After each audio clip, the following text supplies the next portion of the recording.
కొరకై, ఈ స్థితి కొరకై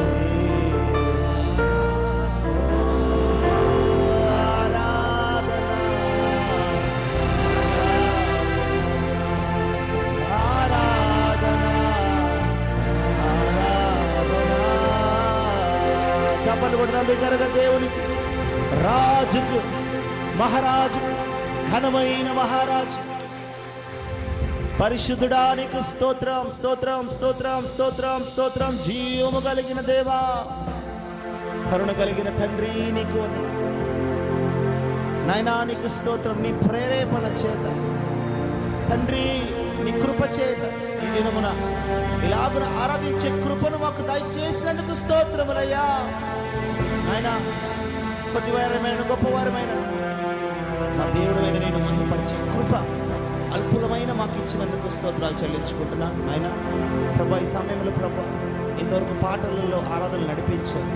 శ్రేష్టమైన నీ వాక్యం, నీ మాట, నీ స్వరం వినడానికి ప్రభు మమ్మల్ని సిద్ధపరచండి నాయనా. నీకు స్తోత్రం. మంచి నేలను పడిన విత్తనము వలె ప్రభువా మా హృదయములో విత్తనము ప్రభువా పడి 30 60 100 ఫలించే కృప ఇక్కడ కూడిన ప్రతి ఒక్కరికి మాకు అనుగ్రహించమని వేడుకుంటూ, మాట్లాడేది నీవే కదా నాయనా. నిలబడుతున్న నీ దాసుని బలపరచండి, నీ చేతికి బూరగా వాడుకోండి.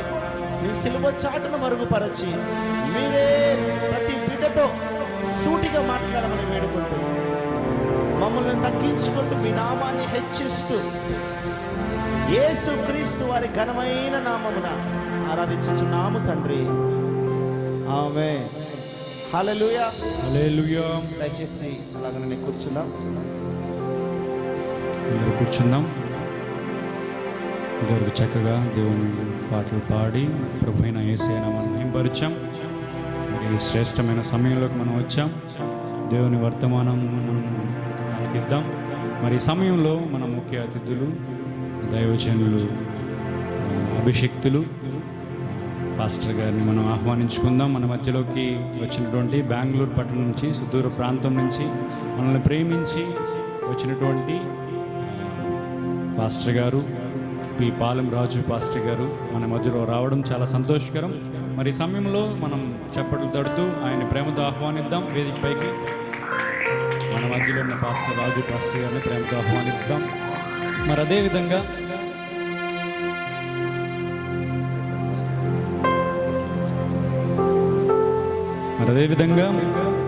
పాస్టర్ డానియల్ పాస్టర్ గారు కూడా బెంగళూరు పట్టణం నుంచి మన మధ్యలో వచ్చారు. ఆయన కూడా ప్రేమతో ఆహ్వానిద్దాం.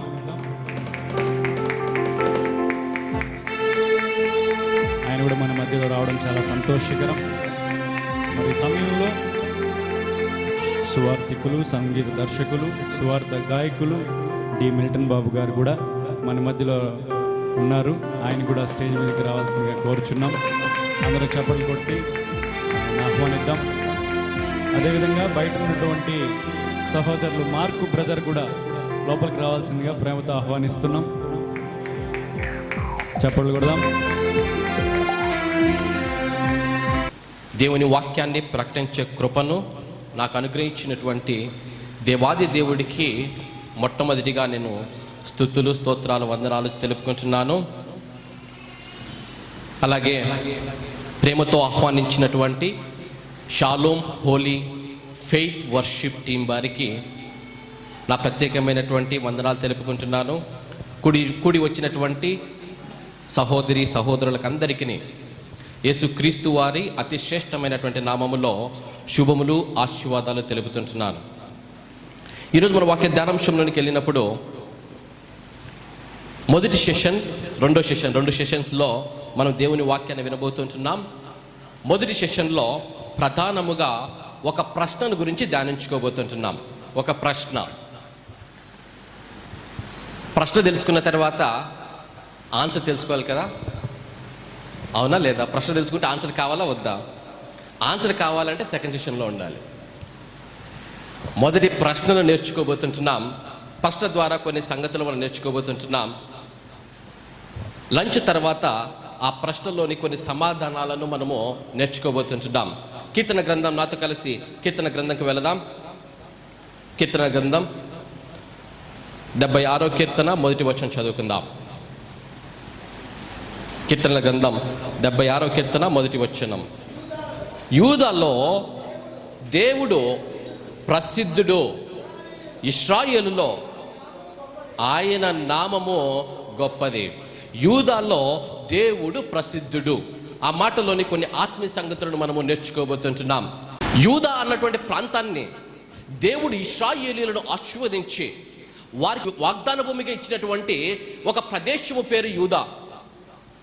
వారికి వాగ్దాన భూమిగా దేవుడు వారికి ఆ ప్రాంతాన్ని ఇవ్వక మునుపు అక్కడ ఎవరు ఉన్నారు అని ఆలోచన చేసినప్పుడు, ఇశ్రాయేలీయులు బానిసలుగా ఐగుప్తులో బ్రతుకుచూ ఉన్నప్పుడు ఆ యూదా ప్రాంతంలో కనానీయులు నివసించేటటువంటి వారు, కనానీయులు నివసిస్తూ ఉన్నారు. ఈ కనానీయులు ఘోరమైన పాపముతో నిండిపోయి ఉన్నారు. ఘోరమైన పాపము కలిగి బలహీనతలతో నింపబడి ఉంటున్నారు. వారి పాపాన్ని బట్టి, వారి బలహీనతలను బట్టి వారిని ఆ దేశము నుంచి, ఆ ప్రాంతము నుంచి నిర్మూలము చేసి దేవుడు యూదా వారికి అనగా ఇశ్రాయేలీయుల ప్రజలకు వాగ్దాన భూమిగా దానిని ఇచ్చి ఉన్నాడు. కనానీయులు అక్కడ నివసిస్తూ ఉన్నారు. ఆ కనాను ప్రాంతాన్ని దేవుడు యూదా ప్రాంతముగా మార్చివేశాడు. కనాను అన్నప్పుడు దాని అర్థము చూసినప్పుడు హిబ్రీ భాషలో కనాను అనగా అర్థము భారము చేత అణచివేయబడినటువంటి వాడు. కనాను అనగా అర్థము భారము చేత అణచివేయబడినటువంటి వాడు. యూదా అనగా అర్థము స్తుతించుట, స్తుతి, ఆరాధనలో భాగం. కనాను ప్రాంతాన్ని దేవుడు యూదా ప్రాంతంగా మార్చివేశాడు. కనాను అనగా అర్థము భారము చేత అణచివేయబడినటువంటి వాడు. మనము ఆ కనానును పోలి ఉంటున్నాం. మన పాపముల చేత, మన బలహీనతల చేత ఆ కనాను ప్రాంతాన్ని పోలి బ్రతుకుచూ ఉంటే యేసుక్రీస్తు మనల్ని చూచి ఈ లోకానికి దిగి వచ్చాడు. కనాను బ్రతుకును మార్చడానికి, కనాను నుంచి మనల్ని విడిపించడానికి, ఆ కనాను ప్రాంతము నుంచి యూదావారులను చేయుట కొరకు యేసుక్రీస్తు లోకానికి దిగి వచ్చాడు. యేసుక్రీస్తు లోకానికి దిగి వచ్చి ఆయన చెప్పినటువంటి మాట ఏంటో తెలుసా? ఆయన అంటున్నాడు కదా, ప్రయాసపడి భారము మోసుకున్న సమస్తమైన జనులారా. కనాను అనగా అర్థము భారము మోయువాడు. ఆయన ఈ లోకానికి వచ్చి చెప్పిన మాట అదే. కనాను బ్రతుకుచున్న సహోదరుడా, కనాను బ్రతుకుచున్న ఓ సహోదరి, నా యుద్ధకు రా. నీ జీవితాన్ని మార్చువాడను నేనే, నీ బ్రతుకు మార్చువాడను నేనే, నీ కనాను బ్రతుకును యూదాగా మార్చువాడను నేనే. యేసుక్రీస్తు లోకానికి దిగి వచ్చి ఇచ్చినటువంటి ప్రకటన ఏమిటి అంటే, ప్రయాసపడి భారము మోసుకున్న సమస్తమైన జనులారా, నా యొద్దకు రండి, నేను మీకు విశ్రాంతిని కలుగజేస్తాను. నీ కనాను బ్రతుకును విశ్రాంతిలోనికి నడిపిస్తాను. విశ్రాంతి ఎలా కలుగుతుంది అంటే, దేవుని ఆరాధించుటలో విశ్రాంతి కలుగుతుంది, దేవుని స్తుతించడం ద్వారా విశ్రాంతి కలుగుతుంది. కనాను బ్రతుకును యూదాగా మార్చువాడు యేసుక్రీస్తు ప్రభువుల వారు మాత్రమే. ఎప్పుడైతే ఆ కనానులో దేవుని సన్నిధి వచ్చిందో, ఆ కనాను దేశము, ఆ కనాను ప్రాంతము, పాపముతో నిండిపోయినటువంటి కనాను ప్రాంతము దేవుని ఆరాధించే యూదాగా మార్చివేయబడింది. ఆ కనానీయులం మనమే. యేసుక్రీస్తు లోకానికి వచ్చే మన బ్రతుకులను దేవుడిని ఆరాధించే, దేవుని నామాన్ని మహిమపరిచే యూదాగా మార్చేశాడు. యూదాగా మార్చేశాడు. ఎవరయ్యా అలా రాయబడినటువంటి యూదా?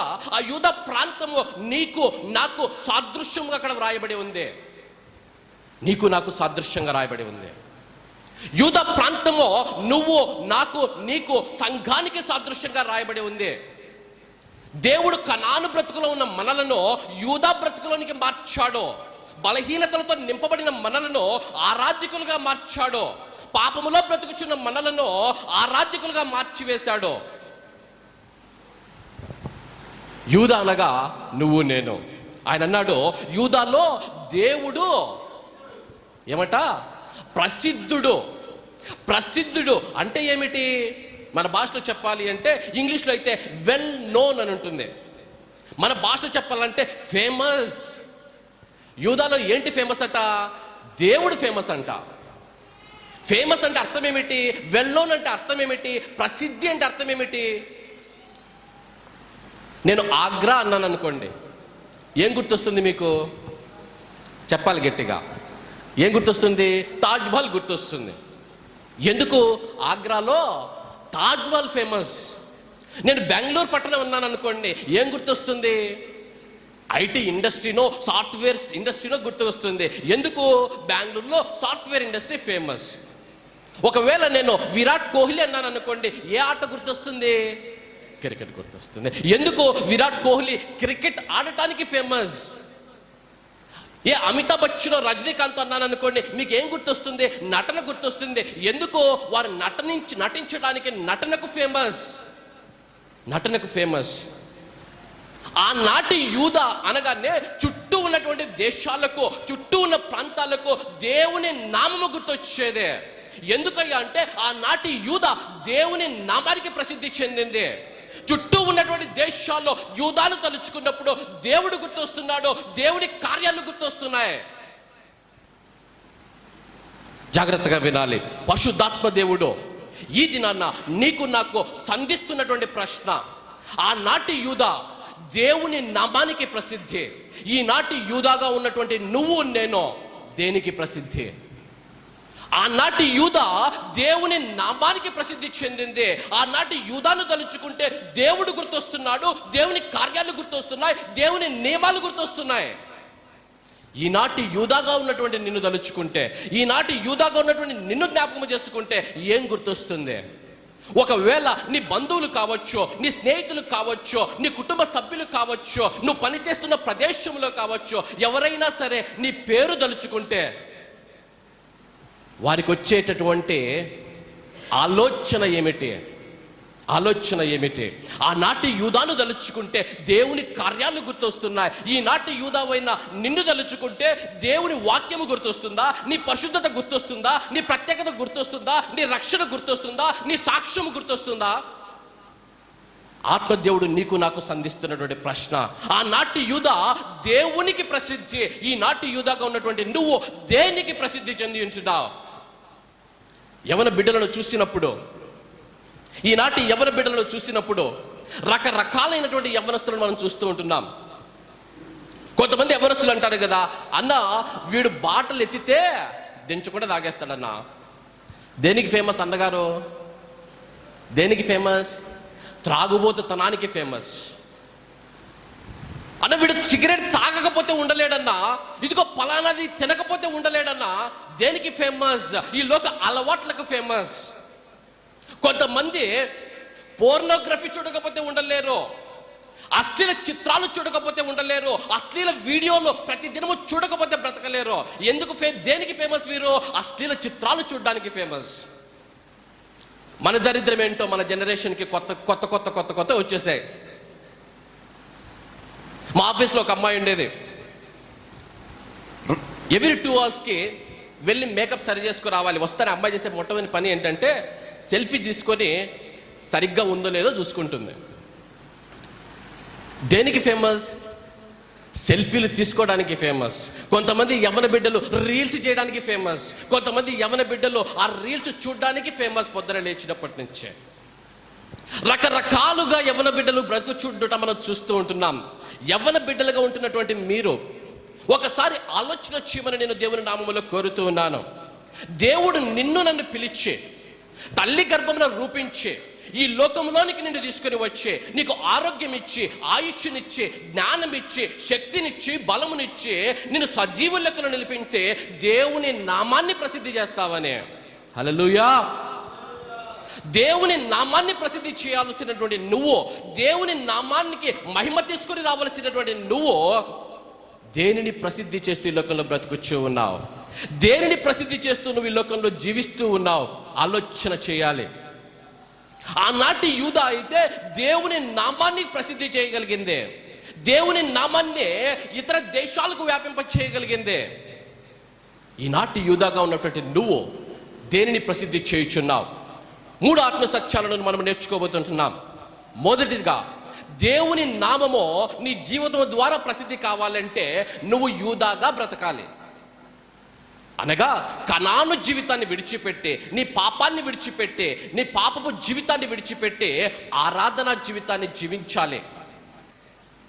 త్రాగుబోతుతనానికి నువ్వు అలవాటు పడ్డావా, నీ శరీరం అనే ఆలయము నాశనం అయిపోతుంది. సిగరెట్లకి, గుట్కాలకు, రకరకాలైనటువంటి అలవాట్లకు నువ్వు బానిసవయ్యావా, నీ శరీరం అనే ఆలయము పాడైపోతుంది. వ్యభిచారానికి బానిసవయ్యావా, నీ శరీరం అనే ఆలయము పాడైపోతుంది. రకరకాల డ్రగ్స్కి నువ్వు బానిసవయ్యావా, నీ శరీరం అనే ఆలయము పాడైపోతుంది. శత్రువైన సాతాను టార్గెట్ ఒక్కటే, ఏదో ఒక రకంగా నీ శరీరాన్ని నాశనము చేయాలి.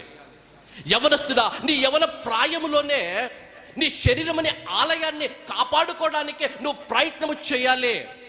శత్రువైన సాతాను ప్రతి దినము నిద్ర లేచింది మొదలుకొని నువ్వు మరలా నిద్రపోయే వరకు రకరకాలైనటువంటి ఆకర్షణలతో నీ యొద్దకు వస్తుంది. త్రాగుబోతుతనం ఎంతగా పెరిగిపోయిందంటే, ఎప్పుడైనా ఆఫీస్ పార్టీలకు వెళ్ళామనుకోండి,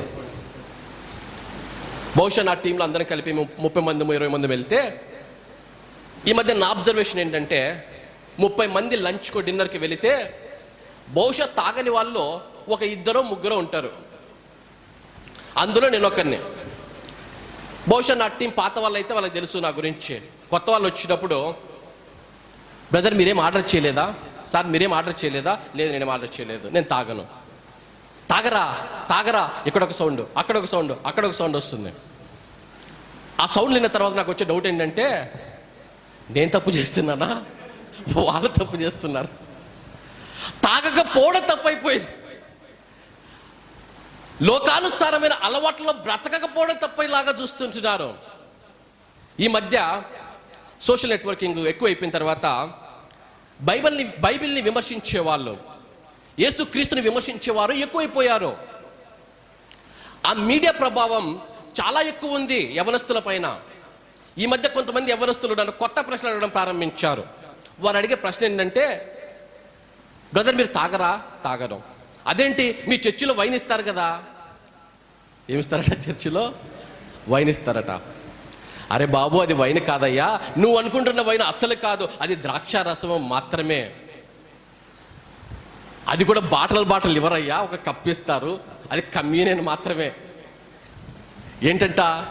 జాగ్రత్తగా వినాలి యవన బిడ్డలు. ఎటువంటి సాక్ష్యాన్ని మనము ఈ లోకంలో విడిచిపెడుతున్నామో ఆలోచన చేయండి. ఎటువంటి రకరకాలైనటువంటి అపోహల్లో క్రైస్తవ సమాజము మీద సోషల్ నెట్వర్కింగ్ ద్వారా ప్రబలుచున్నాయో ఆలోచన చేయండి. అటువంటి అభిప్రాయాలను పారద్రోలాలి అంటే, అటువంటి అభిప్రాయాలను ఎదుర్కోవాలి అంటే, ఇదిగో నువ్వు యూదాగా ఈ లోకంలో బ్రతికి తీరాలి. దేవుని నామాన్ని మహిమపరచుట కొరకు, దేవుని నామాన్ని ప్రసిద్ధి చేయుట కొరకు నువ్వు ఆయన ఆలయముగా కట్టబడాలి. దేవుని ఆలయము అంటే మొట్టమొదటిగా నువ్వు అన్ని చోట్ల పరిశుద్ధంగా ఉండడం, రెండోదిగా అన్ని దినాలను పరిశుద్ధంగా ఉండడం, మూడోదిగా నీ శరీరమును జాగ్రత్తగా కాపాడుకోవడం, నాలుగోదిగా కొంతమంది వ్యక్తులు ఉంటారు, చర్చిలో ఒక జీవితం ఉంటుంది, సోమవారం అయినాక ఇంకో జీవితం ఉంటుంది. చర్చిలో ఒక జీవితం, బయట మరి ఒక జీవితం. హిపోక్రసీ అంటారు. ఇక్కడ ఒక చోట, మరి ఒక చోట మరి ఒక రకముగా. నువ్వు దేవుని ఆలయం అయితే, నువ్వు నిజముగా దేవుని ఆలయంగా నువ్వు కట్టబడితే నీకు 2 జీవితాలు ఉండవు, ఒక్క జీవితమే ఉంటుంది, ఒక్క బ్రతికే ఉంటుంది. హల్లెలూయా.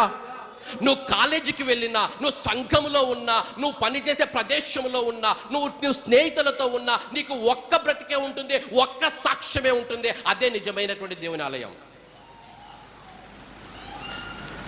నీకు ఒక బ్రతుకు కాకుండా మల్టిపుల్ బ్రతుకులు ఉంటున్నాయా? మల్టిపుల్ లైఫ్ స్టైల్స్ ఉంటున్నాయా? That is called hypocrisy. దేవుని నామములో ఈ మాటను నేను మీ మధ్యకు తీసుకుని వస్తున్నాను.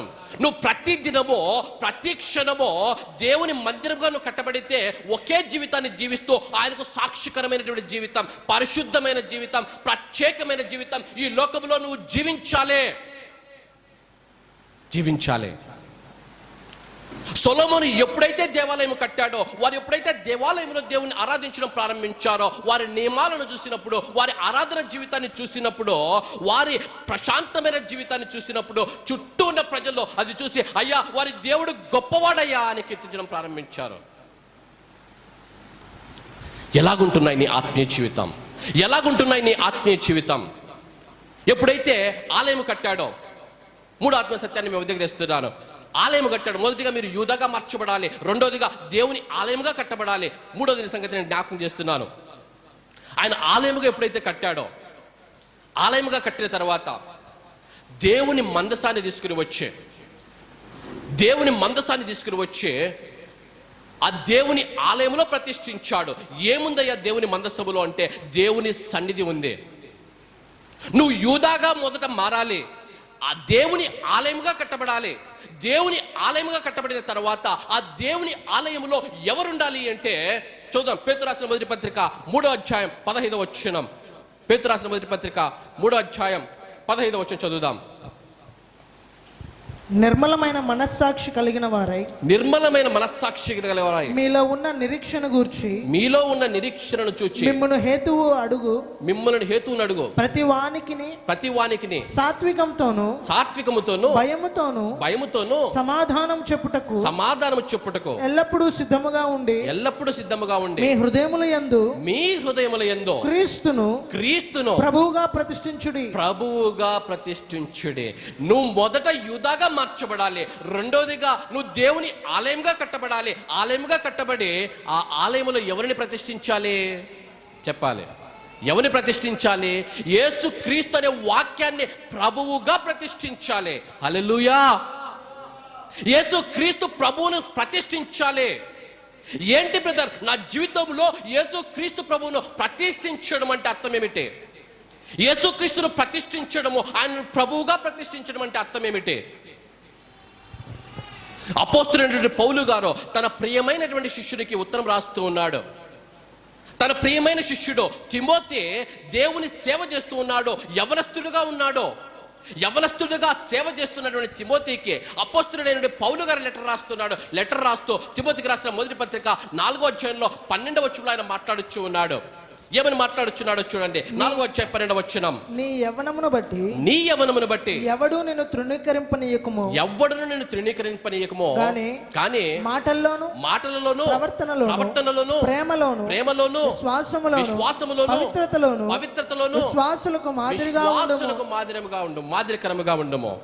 ఏంటి బ్రదర్, యేసు క్రీస్తును నా హృదయంలో ప్రతిష్ఠించుకున్నట అంటే అర్థం ఏమిటి అంటే, నీ యేసు క్రీస్తును నీ హృదయంలో ప్రతిష్ఠించుకున్నప్పుడు నీ బ్రతుకు ఎలా ఉండాలి అంటే, యేసు క్రీస్తు అనే వాక్యము నీ మాటల్లో కనిపిస్తూ ఉండాలి, యేసు క్రీస్తు అనే వాక్యము నీ ప్రవర్తనలో కనిపిస్తూ ఉండాలి, యేసు క్రీస్తు అనే వాక్యము నీ పరిశుద్ధతలో కనిపిస్తూ ఉండాలి. ఆయన నామాన్ని మహిమపరుస్తామని, ఆయన నామానికి ఘనత తెస్తామని, ఆయనను ప్రసిద్ధి చేసే వారముగా ఉంటామని దేవుడు నిన్ను నన్ను సృష్టించాడు. ఆత్మ దేవుడు నీకు నాకు ఈ దినాన సంధిస్తున్నటువంటి ప్రశ్న ఇదే. ఆనాటి యూదా దేవుని నామానికి ప్రసిద్ధి చెందింది. ఈనాటి యూదాగా ఉన్నటువంటి నీవు దేనికి ప్రసిద్ధి చెందించున్నావు? నీ జీవితమును ఎవరైనా ఆలోచిస్తే, నీ పేరు ఎవరైనా తలుచుకుంటే వారికి జ్ఞాపకం వస్తున్నది ఏమిటి? ఆలోచన చేయాలి. ఈ మాట విన్నాక మీలో కలిగేటటువంటి డౌట్ ఏంటంటే బ్రదర్, నేను దేవుని నామాన్ని ఎందుకు మహిమపరచాలి? దేవుని నామాన్ని ఎందుకు ప్రసిద్ధి చేయాలి? ఎందుకు నేను దేవుని నామాన్ని మహిమపరచాలి? ఎందుకు నేను దేవుని నామాన్ని ప్రసిద్ధి చేయాలి? బైబిల్ చెప్తున్న సమాధానం ఏంటంటే, సమూయేలుకు రాసినటువంటి మొదటి గ్రంథం, సమూయేలు రాసిన మొదటి గ్రంథం 2వ అధ్యాయం 30వ వచనం చదువుదాం. సమూయేలు రాసినటువంటి మొదటి గ్రంథం 2వ అధ్యాయం 30వ వచనం. 2వ అధ్యాయం 30వ వచనం. నీ ఇంటి వారును నీ పితరుల ఇంటి వారును నా సన్నిధిని యాజకత్వం జరిగించుదురని యెహోవా ఆజ్ఞ ఇచ్చి ఉన్నను. ఇప్పుడు అది నా మనస్సుకు కేవలం ప్రతికూలమైనని ఇశ్రాయేలు దేవుడైన యెహోవా సెలవిచ్చుచున్నాడు. కావున యెహోవా వాక్కు ఏదనగా నన్ను గణపరచు వానిని నేను గణపరచుదను. నేనును ఏం చేస్తాడట? గణపరుస్తాడట. ఎందుకు బ్రదర్ నేను దేవుని గణపరచాలి? ఎందుకు బ్రదర్ నేను దేవుణ్ణి ప్రసిద్ధి చేయాలి? కారణం ఏమిటంటే, నువ్వు ఎప్పుడైతే దేవుని గణపరుస్తావో, ఎప్పుడైతే ఆ దేవుని నామ ఘనత కొరకు ప్రత్యేకమైన జీవితం, పరిశుద్ధమైన జీవితం నువ్వు జీవిస్తావో, దేవుడు నిన్ను గణపరిచే దేవుడుగా ఉన్నాడు. హల్లెలూయా. బైబిల్లో చూసుకోండి, ఆదికాండం 1వ అధ్యాయం మొదలుకొని ప్రకటన గ్రంథం చివరి వరకు ఏ వ్యక్తి అయితే దేవుని గణపరచాడో, ఏ వ్యక్తి అయితే దేవుని గణపరచుట కొరకు బ్రతికాడో, ఏ వ్యక్తి అయితే దేవుని నామాన్ని ప్రసిద్ధి చేయుట కొరకు బ్రతికాడో, ఆ వ్యక్తి చరిత్రలో ప్రసిద్ధికి ఎక్కింటాడు. హేబేలు మొదలుకొని చివరి ప్రకటన గ్రంథం రాసిన యోహోను భక్తుల వరకు చరిత్రలో ప్రసిద్ధికి ఎక్కినటువంటి వారే. ఎందుకు? వారు దేవుని నామాన్ని ప్రసిద్ధి చేయుట కొరకు బ్రతికారో.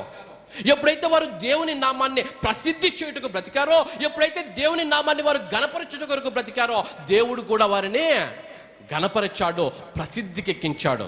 జాగ్రత్తగా వినాలి. చాలా మందిలో ప్రశ్నలు ఉంటాయి. చాలా మందిలో ఉన్న ప్రశ్న ఏంటంటే, బ్రదర్ కొన్ని వేల సంవత్సరాల క్రితం రాసిన మాట కదా, మనం కంప్యూటర్ యుగంలో ఉన్నాము కదా, ఆర్టిఫిషియల్ ఇంటెలిజెన్స్ కాలంలో ఉన్నాము కదా, ఈ దేవుని మాటలు నెరవేరుతాయా? ఈ దేవుని మాటలు జరుగుతాయా? మరికొందరు సహోదరుల ప్రశ్న, బ్రదర్ నేను ఒక పూర్ ఫ్యామిలీ నుంచి వచ్చాను కదా, నేను ఒక మధ్యతరగతి కుటుంబంలో నుంచి వచ్చాను కదా, నేను దేవుని నామాన్ని గణపరిస్తే దేవుడు నన్ను నిజంగా గణపరుస్తాడా? దేవుడు నన్ను గణపరుస్తాడా? దేవుడు నాకు ఘనతనిస్తాడా? దేవుడు నన్ను ఆశీర్వదిస్తాడా?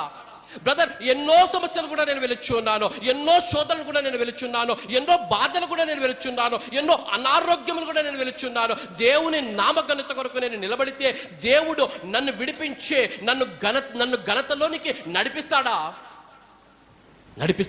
రకరకాలైన ప్రశ్నలు. అన్ని ప్రశ్నలకు ఒకటే సమాధానం. నాకు తెలిసినటువంటి ఒక సహోదరుడు ఉన్నాడు. విశ్వాస కుటుంబంలో నుంచి వచ్చినప్పటికీ లోకానుసారమైనటువంటి అలవాట్లకు లోనై లోకంలో బ్రతికాడు. లోకపు అలవాట్ల వెనక పరిగెత్తాడు. లోకపు అలవాట్ల వెనక పరిగెత్తినప్పుడు రకరకాల ఫెయిల్యూర్స్ ఒకదాని తర్వాత ఒకటి ఆయనను వెంబడించాయి. ఇంజనీరింగ్ అరకొర మార్కులతో పాస్ అయి బయటికి వెళ్ళాడు. ఆర్థిక ఇబ్బందులు ఎంతగానో ఇబ్బంది పెట్టాయి. తినడానికి తిండి లేని స్థితిలో ఇంటర్వ్యూలకు వెళ్ళడం ప్రారంభించాడు. మొదటి ఇంటర్వ్యూ ఫెయిల్ అయిపోయాడు, రెండో ఇంటర్వ్యూ ఫెయిల్ అయిపోయాడు, 5 అయిపోయాయి, 10 అయిపోయాయి, 20 అయిపోయాయి. రకరకాల ఫెయిల్యూర్స్ ఆయన చుట్టుముట్టాయి, ఆర్థిక ఇబ్బందులు చుట్టుముట్టాయి. అందరూ అనుకున్నారు వీడి జీవితం అయిపోయిందే, వీడు ఇంకా ఎందుకో పనికిరాడు అని ముద్ర వేశారో, వీడి జీవితం అయిపోయిందని ముద్ర వేశారో. ఆ యవనస్తుడు దేవుని యొద్దకు వెళ్ళాడు. దేవుని యొద్దకు వెళ్ళి దేవుని యొద్ద మొరపెట్టాడు, అయ్యా నాకు ఒక్క అవకాశం ఇవ్వు, నా బ్రతుకుని నీకు సమర్పించుకుంటాను. నాకు ఒక్క అవకాశం ఇవ్వయ్యా, నా సంపూర్ణ జీవితాన్ని నేను సంపూర్ణంగా సమర్పించుకుంటాను. 10 సంవత్సరాలు అయిపోయింది, 15 సంవత్సరాలు అయిపోయింది. ఏమయ్యాడు బ్రదర్? ఆ బ్రదర్ ఏమయ్యాడన్నా? ఆ బ్రదర్ 10 సంవత్సరాలు తిరిగే లోపు ఇద్దరు ముందు కూర్చొని ఇంటర్వ్యూకు సమాధానాలు చెప్పలేని వాడిని వందల మంది ముందు నిలబడి దేవుని వాక్యాన్ని ప్రకటించేంతగా ఆ వ్యక్తిని మార్చివేసింది. ఆ వ్యక్తి పేరు రాజు. ఆ వ్యక్తి నేనే. దేవుని వాక్యానికి నన్ను నేను సమర్పించుకున్నప్పుడు, దేవుని నామానికి నా జీవితాన్ని సమర్పించుకున్నప్పుడు, నా జీవితంలో దేవుడు తీసుకున్నటువంటి మార్పులో చిన్న సాక్షి చెప్పి నేను ముగించడానికి ప్రయత్నిస్తాను. ఒక సాధారణమైనటువంటి బిలో మిడిల్ క్లాస్ ఫ్యామిలీలో నేను పుట్టాను. మా నాన్నగారు బేల్దారి పని చేస్తూ నన్ను పెంచి పెద్ద చేశారు. ఒక విశ్వాస కుటుంబంలో నేను పుట్టినప్పటికీ ఇంజనీరింగ్ వేరే ఊర్లో నేను బయటికి వెళ్ళినప్పుడు రకరకాలైనటువంటి లోకానుసారమైన అలవాట్లతో నేను నడిచి ఉన్నప్పుడు అరకొర మార్కులతో ఇంజనీరింగ్ పట్టా పట్టుకొని నేను బయటికి వచ్చాను. బెంగళూరు ప్రాంతానికి నేను వెళ్ళినప్పుడు ఎన్నో శ్రమల గుండా నేను వెళ్ళవలసి వచ్చింది. తినడానికి తిండి లేని రోజులు ఎన్నో నేను చూశాను. నేను ఇంటర్వ్యూకి వెళ్తే నా పరిస్థితి ఎలా ఉండేది అంటే, 10 రూపాయలు జేబులో డబ్బులు ఉండేవి కాదు, కిలోమీటర్లు నడుచుకొని వెళ్ళేవాడినే. ఇంటర్వ్యూ అయిపోయాక బెంగళూరులో ఫేమస్ రోడ్ ఒకటి ఉంటుంది, Indiranagar 80 feet road, 100 feet road అని. ఆ రోడ్లోకి దిగినప్పుడు ఆ ఇంటర్వ్యూ ఎక్కడుందో ఆఫీస్ని కనుక్కోవడానికి కిలోమీటర్లు నడుచుకుని వెళ్ళేవాడిని. నడుచుకొని వెళ్ళి ఇంటర్వ్యూ అయిపోయిన తర్వాత 2 గంటలకో 3 గంటలకో బయటికి వచ్చినప్పుడు ఆకలితో బయటికి రాగానే ఫేమస్ రెస్టారెంట్స్ అన్నీ ఆ రోడ్లోనే ఉంటాయి. ఆ రెస్టారెంట్లో చూసినప్పుడు జేబులో బస్సుకే 10 రూపాయలు డబ్బులు లేకపోయేవాడిని. 100 రూపాయలు పెట్టి బిర్యానీ ఎక్కడ తింటానో చూసుకుంటూ వచ్చేవాడిని. నా జీవితాన్ని ఎప్పుడైతే నేను దేవునికి సమర్పించుకున్నానో, దేవునిని ఎప్పుడైతే గణపరచడం ప్రారంభించానో, దేవుడు నన్ను గణపరచడం ప్రారంభించాడు. ఘనతలోనికి నన్ను తీసుకుని రావడం ప్రారంభించాడు. 10 సంవత్సరాలు తిరిగేలోపు ఏ రోడ్డులో 10 రూపాయలు డబ్బులు లేక కిలోమీటర్లు నేను నడిచి తిరిగానో, అదే రోడ్డులో ప్రతి ఆదివారం నా భార్య బిడ్డలతో కలిసి 12 లక్షల ఏసీ కారులో ఏసీ ఆన్ చేసుకొని దేవుడిని స్తుతించుతూ ఆరాధనకు వెళ్ళేవాడిగా నన్ను మార్చాడు. బ్రదర్, దేవుని నామాన్ని గణపరిస్తే దేవుడు నన్ను గణపరుస్తాడని నీ వాక్యం అంటుంది, నువ్వు అంటున్నావు కదా. ఆర్టిఫిషియల్ ఇంటెలిజెన్స్ కాలంలో మనం ఉన్నాము కదా. ఆ వాక్యము నిజమైనదేనా? ఆ వాక్యము నెరవేరుతుందా? తరాలు మారినా, యుగాలు మారని గొప్ప దేవుని ఎదుకు నువ్వు వచ్చావు. మాట ఇస్తే మాట తప్పని దేవుని ఎదుకు నువ్వు వచ్చావు. నీ జీవితాన్ని దేవునికి సమర్పించి నువ్వు దేవుని నామ ఘనత కొరకు నువ్వు బ్రతికితే, దేవుని ప్రసిద్ధి చేయడానికి నువ్వు బ్రతికితే, ఆయన నిన్ను ఖచ్చితంగా ఘనతలోనికి తెచ్చే దేవుడిగా ఉన్నాడు. మీరు ఎలా చెప్పగలరు బ్రదర్? దానికి సజీవ సాక్ష్యము నేనే. రెండో సాక్ష్యం నేను చెప్తాను. రెండో సందర్భాన్ని నేను చెబుతాను. దేవుడు నన్ను ఎంతగా మార్చాడో. ఒక సాధారణ కుటుంబంలో నేను పుట్టినాను కదా. ఒక విలేజ్ 15 ఇల్లులు మాత్రమే ఒక గ్రామంలో నేను ఉన్నాను. ఒక దగ్గరలో ఉన్నటువంటి ఒక గ్రామానికి వెళ్ళి నేను చదువుకోవడానికి నేను వెళ్ళినప్పుడు ఇప్పట్లాగా అన్ని ఫెసిలిటీస్ అప్పుడు ఉండేవి కాదు. ఓ 20 years బ్యాక్ చదువుకోవడానికి నేను వెళ్ళినప్పుడు ఆడుకుంటూ దాహం వేసి ఆ స్కూల్ వెనుక ఉన్నటువంటి ఇంట్లోకి వెళ్ళినప్పుడు వాటర్ కావాలని మేము అడిగినప్పుడు వాళ్ళు వాటర్ తెచ్చి 2 చేతులు పెట్టమని అడిగేవారు. నాకు అర్థమయ్యేది కాదు. ఎందుకు అలా అడుగుచున్నారో నాకు తెలియదు. ఇంజనీరింగ్ చేరిన తర్వాత, అన్ఫార్చునేట్లీ ఇంజనీరింగ్ చేరిన తర్వాత హైయర్ స్టడీస్లో అవి తెలియకూడదు. కానీ అన్ఫార్చునేట్లీ మన దేశంలో ఒక క్యాస్ట్ సిస్టమ్ ఉందన్న సంగతి నాకు ఇంజనీరింగ్లోకి వెళ్ళాక తెలిసింది. ఓకే, నా బ్రతుకులో లాస్ట్ 10 సంవత్సరాల్లో 15 సంవత్సరాల్లో ఏం జరిగింది అని వెనక రివైండ్ చేసుకున్నప్పుడు నన్ను ఎందుకు ఇళ్ళలోకి రానిచ్చేవారు కాదు, ఎందుకు నా చేతులు పెట్టి నీళ్లు పోసారు అన్న సంగతి నాకు ఇంజనీరింగ్లో అర్థమైంది. ఓకే, క్యాస్ట్ సిస్టాన్ని బట్టి నాకు అటువంటి ట్రీట్మెంట్ ఇచ్చారా. ఈ మధ్య కాలంలో మా ఊరు వెళ్ళాను. కోవిడ్ సమయంలో ఊరు వెళ్ళినప్పుడు నేను కార్లో వెళ్ళి ఏదో వస్తువు కావాలని ఒక షాప్ ముందు ఆగాను. షాప్ ముందు ఆగి ఆ షాప్లోకి వెళ్ళగానే నాకు అర్థమైంది, నా స్కూల్ దగ్గర ఉన్న వాళ్ళు టౌన్లో షాప్ పెట్టుకుని ఇక్కడికి వచ్చారని నాకు అర్థమైంది. నేను వారిని గుర్తుపట్టాను, వారు నన్ను గుర్తుపట్టలేదు. వారు నన్ను చూడగానే ఏమన్నారు తెలుసా? సార్ రండి సార్, ఏం కావాలి సార్ అన్నారు. నన్ను ఎక్కడ ఎవరు అవమానించారో వారి ముందు నన్ను నిలబెట్టి రండి సార్ అని అనిపించిన వాడు నా దేవుడు. ఎంతగా దేవుని ఆ రోజు రాత్రి నేను ఆరాధించాను, స్తుతించాను. నేను మాటల్లో చెప్పలేను. యవన బిడ్డలకు నేను ఎక్కడికి వెళ్ళినా 2 సంగతులు ఖచ్చితంగా చెబుతాను. మీరు యవన దశలో ఉన్నప్పుడు, చదువుకున్నటువంటి దశ కావచ్చు, ఉద్యోగ ప్రయత్నాల్లో ఉన్నటువంటి దశ కావచ్చు, మీరు చదువుకున్నప్పుడు ఖచ్చితంగా చక్కగా చదువుకోండి. ఎందుకు అంటే చదువు మీ జీవితాన్ని మారుస్తుంది. మొదటిగా చదువు మీ జీవితాన్ని మారుస్తుంది. నీ క్వాలిఫికేషన్ ఉన్నప్పుడు నువ్వు నిలవబడి మాట్లాడితే అవతలవాడు వింటాడు. సమాజంలో నీకు గౌరవాన్ని తీసుకొని వస్తుంది నీ క్వాలిఫికేషన్.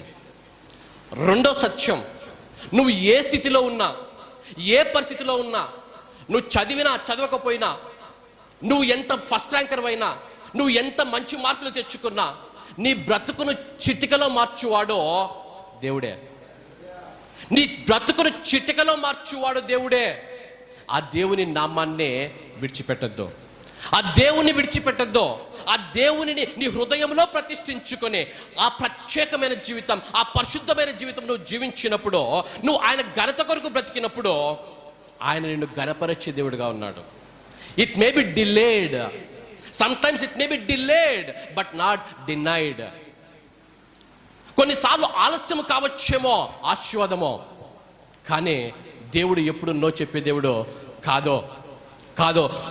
ఆయన ఎప్పుడు నిన్ను నన్ను తలగా ఉంచే దేవుడు కానీ తోకగా ఉంచే దేవుడు కాడు.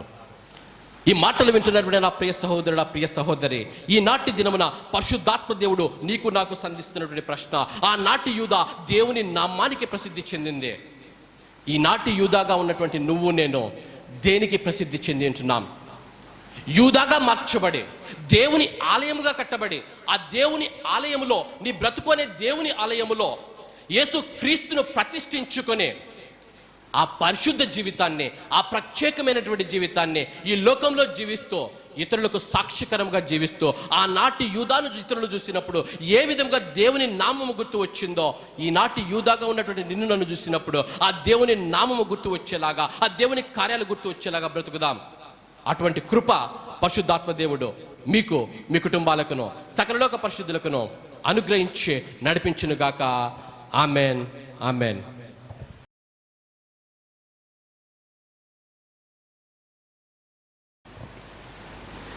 ప్రశ్నలోని కొన్ని సంగతులు మార్నింగ్ సెషన్లో నేర్చుకున్నాం.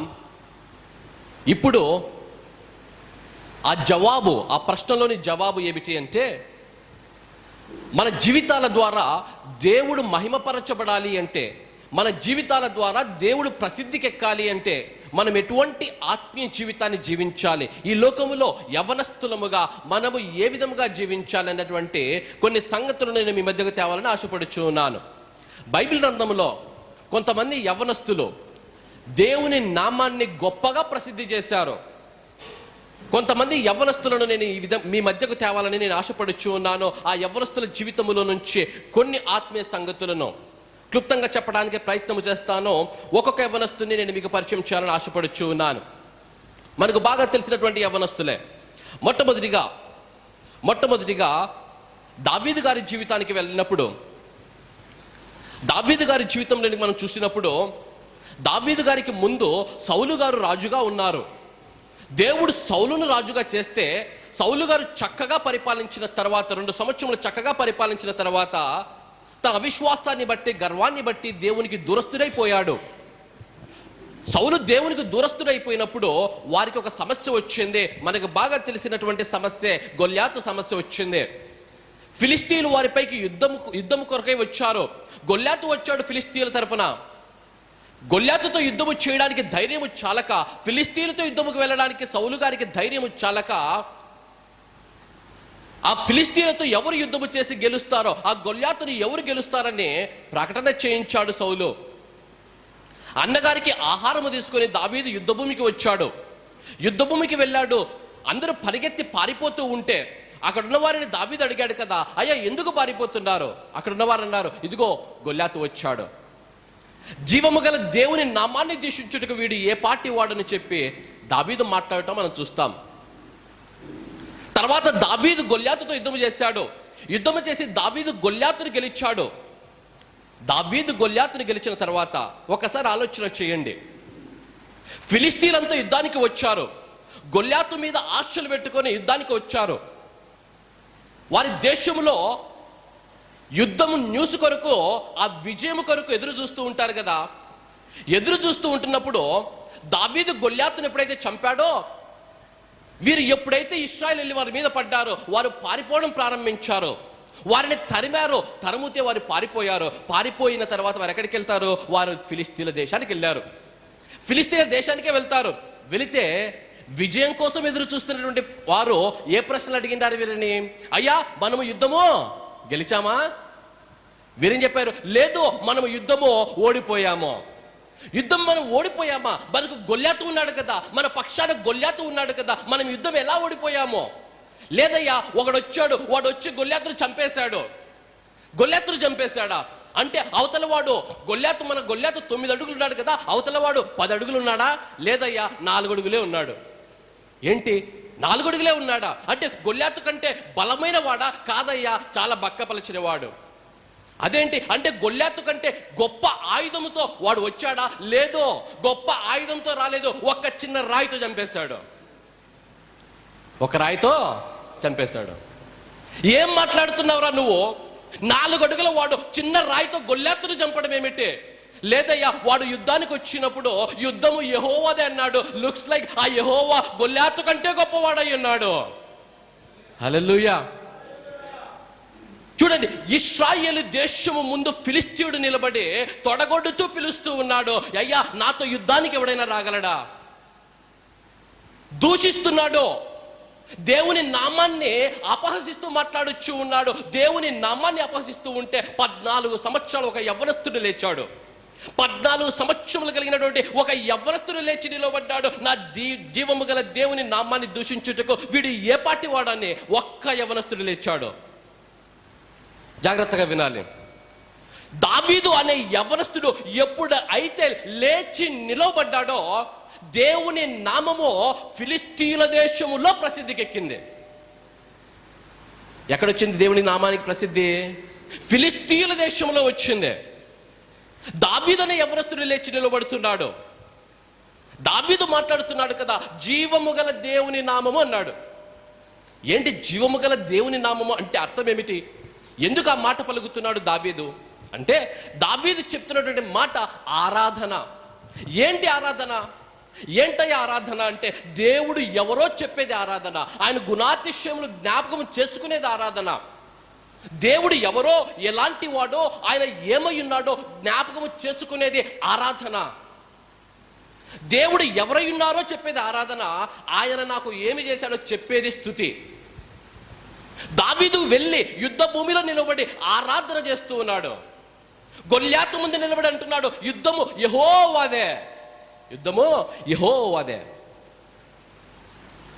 నీ వలన నీ దేశములో, నీ వలన నువ్వు చదువుతున్న ప్రదేశములో, నీ వలన నువ్వు ఉద్యోగం చేస్తున్న ప్రదేశంలో దేవుని నామానికి ప్రసిద్ధి కలగాలి అంటే నువ్వు ఎటువంటి ఆత్మీయ జీవితాన్ని కలిగి ఉండాలంటే మొట్టమొదటిగా ఆరాధన జీవితాన్ని కలిగి ఉండాలి. హల్లెలూయా.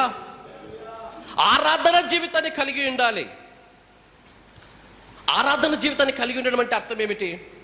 చాలా మందిలో ఉన్నటువంటి అపోహ ఏమిటంటే, దేవుణ్ణి ఆరాధించడం అంటే ఆదివారం ఆరాధనకు వచ్చే ఆరాధన అని పాడడం అని చాలాసార్లు మనం అనుకుంటూ ఉంటాం. That's not the true worship. అది కాదు నిజమైన ఆరాధన అంటే.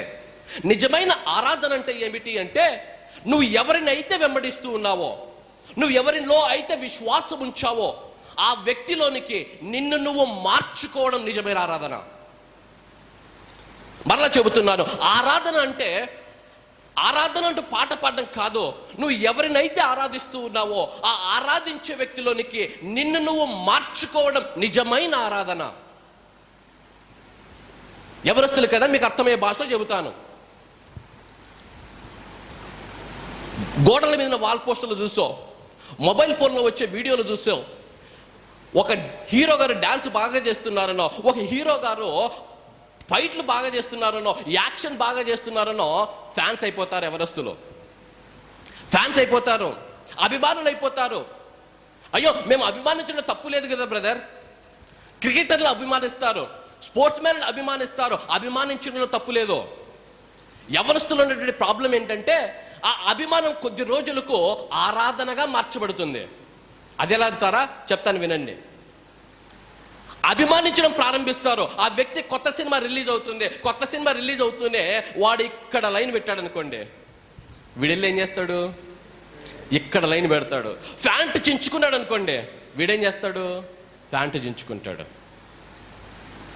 బ్యాగ్ ఇలా తగిలేస్తే వాడు కాలేజీకి బ్యాగ్ ఇలా తగిలేసుకొని వెళ్తాడు. వాడు ఏ కలర్ షూస్ వేస్తే వీడు ఆ కలర్ షూస్ వేస్తాడు. ఏంటిదంతా? ఎవరినైతే వీడు అభిమానిస్తున్నాడో, ఎవరినైతే వీడు వెంబడిస్తున్నాడో వానిలా కనపడాలని ప్రయత్నం చేస్తున్నాడు. That is called worship. అది ఆరాధన. ఆరాధన ఎవరి బిడ్డలో జాగ్రత్తగా గమనించాలి. ఈ లోకములో వ్యక్తులను ఆరాధించే వాళ్ళు ఎక్కువైపోయారు.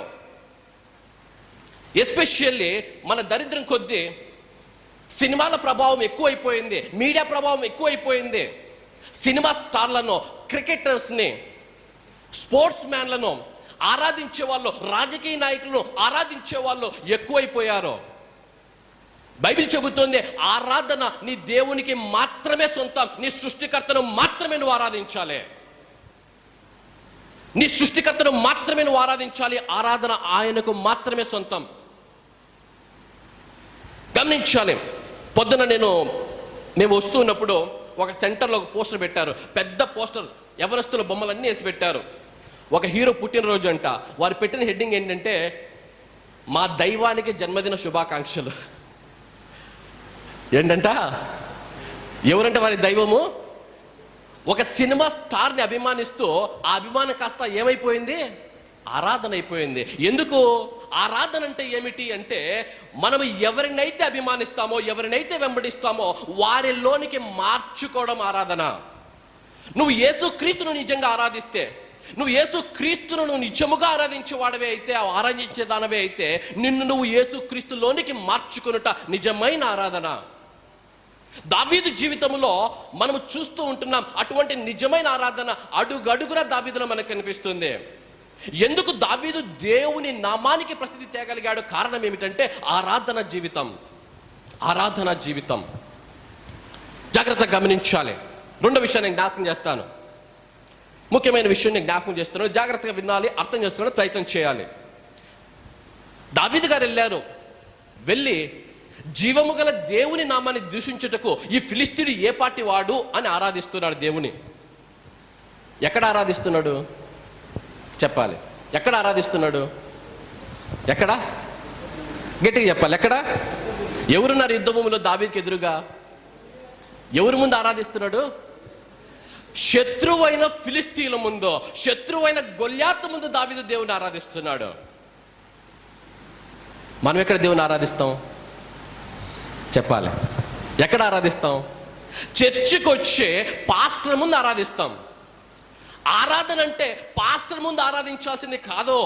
అంటే ఆరాధించేద్దాం బ్రదర్, సంఘానికి వచ్చి సంఘానికి రావాలి, సంఘముగా కూడుకోవాలి, సంఘముగా కూడుకొని దేవుని ఆరాధించాలి. ఎందుకు సంఘంగా కూడుకొని దేవుని ఆరాధిస్తాము అంటే, ఆరాధన నేర్చుకుంటూ ఆరాధనలో బలపడి బయటికి వెళ్ళి నిజమైన ఆరాధన ఎక్కడ చేయాలంటే నీ శత్రువుల ముందు చేయాలి.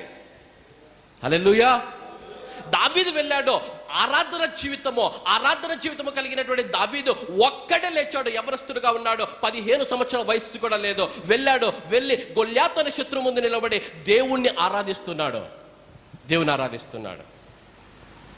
ఆరాధన అంటే శత్రువు ముందు నిలబడి చేయవలసిందే. అది ఎలా చేస్తారు brother? Let me explain practically.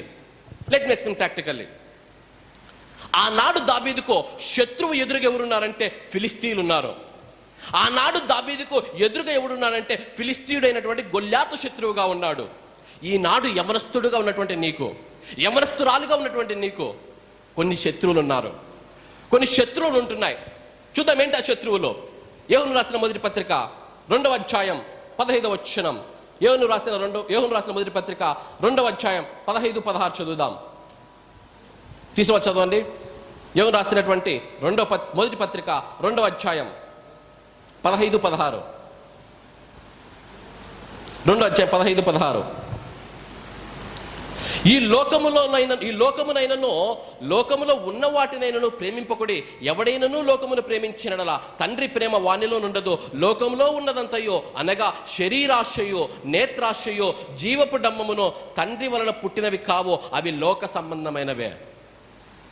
యవనస్తులకు నేటి దినాన వారి జీవితంలో వచ్చే మొట్టమొదటి శత్రువు ఏమిటంటే లోకములో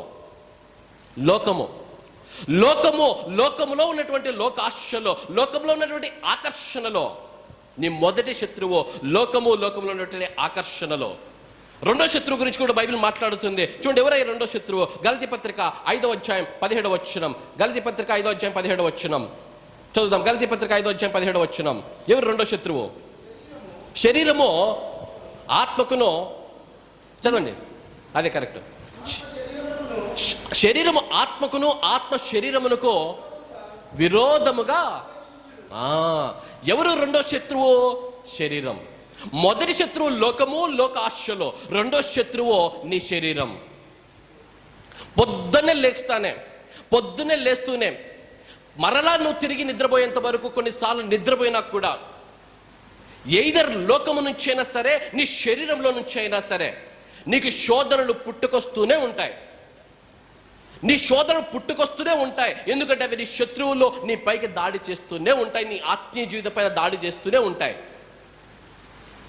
దావీదు శత్రువుల ముందు నిలబడి ఆరాధన చేస్తూ ఉన్నాడు. ఆరాధన అంటే ఏమిటి అంటే లోక ఆశల్లో, లోకంలో ఉన్నటువంటి ఆకర్షణలో నీ ముందు నిలబడి నిన్ను ప్రేరేపించినప్పుడు, నీ శరీరము దేవుని వాక్యానికి వ్యతిరేకముగా నిన్ను ప్రేరేపించినప్పుడు వాటి ముందు నిలబడి జీవము గల దేవుని కుమారుడునో, ఈ పని నేను ఎలా చేయగలను, జీవము గల దేవుని కుమార్తెనో నేను ఈ ఆలోచనలు ఎలా చేయగలను అని చెప్పి నువ్వు ఆరాధిస్తావు కదా, అది నిజమైన ఆరాధన. నువ్వు దేవుని నామానికి మహిమ తేవాలి అంటే, నువ్వు దేవుని నామాన్ని ఈ లోకంలో ప్రసిద్ధి చేసేవాడివిగా ఉండాలంటే ఇటువంటి నిజమైన ఆరాధన నీ జీవితంలో ఉండాలి. ఆరాధన అంటే శత్రువు ముందు నిలవబడి తొడగొట్టడం. దావీదు వెళ్ళాడో శత్రువు అయినటువంటి గొల్యాతు ముందు నిలబడి తొడగొడుతున్నాడు. కారణం ఏమిటంటే ఆయన ఆరాధన జీవితం. నీకు అనుదిన జీవితంలో నీకు వచ్చే శోధనల ముందు నువ్వు దేవుడిని ఆరాధిస్తూ ఆ శోధనను అధిగమించవలసిన వాడవైనావు. దేవుని నామము నీ ద్వారా మహిమపరచబడాలి అంటే, దేవుని నామము నీ ద్వారా గణపరచబడాలి అంటే, దేవుని నామము నీ ద్వారా ఈ లోకంలో ప్రసిద్ధి చెందాలి అంటే దావీదుకున్నటువంటి ఆ ఆరాధన జీవితాన్ని నువ్వు కలిగి ఉండాలి.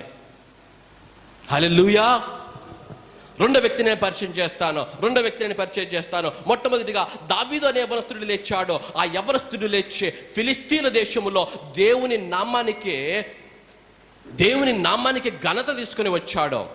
రెండో వ్యక్తిని నేను పరిచయం చేస్తున్నాను. మాకు బాగా తెలిసినటువంటి వ్యక్తి యేసేపు గారు తండ్రి ఇంట ఉన్నప్పుడు ఎంతో అల్లారు ముద్దుగా తండ్రి గారు ఆయన పెంచాడు. అన్నల కోసం ఆయన అడవికి వెళ్ళినప్పుడు, అన్నలను చూడడానికి ఆయన వెళ్ళినప్పుడు అన్నలు ఆయన మీద ఈర్ష్య కొద్దీ పగ పెంచుకొని ఆయనను తీసి గోతిలో పడవేశారు. ఆ గోతిలో నుంచి కొద్ది సమయానికి తీసి శత్రువులైన ఇష్మాయేలీలకు బానిసగా అమ్మివేశారు.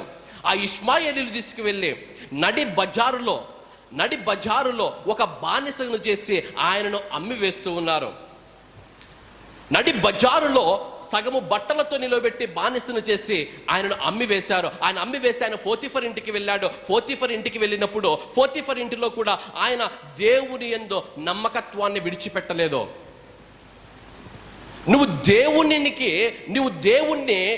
దేవుని నామానికి మహిమ తేవాలి అంటే మొట్టమొదటిగా దావీదులాగా ఆరాధన జీవితాన్ని కలిగి ఉండాలి. యేసేపు మనకు నేర్పించే రెండవ యవనస్తుడైనటువంటి యేసేపు మనకు నేర్పే రెండవ పాఠం ఏమిటి అంటే, ఎన్ని శ్రమల గుండా వెళ్ళినా, ఎన్ని కష్టాలు గుండా వెళ్ళవలసి వచ్చినా దేవునిలో ఉండటం నేర్చుకోవాలి.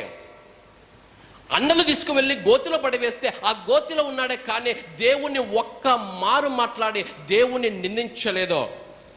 గోతిలో నుంచి బయటికి తీసి వారు బానిసగా ఆయనను అమ్మివేస్తే ఒక్క మాట దేవుని నిందించలేదు.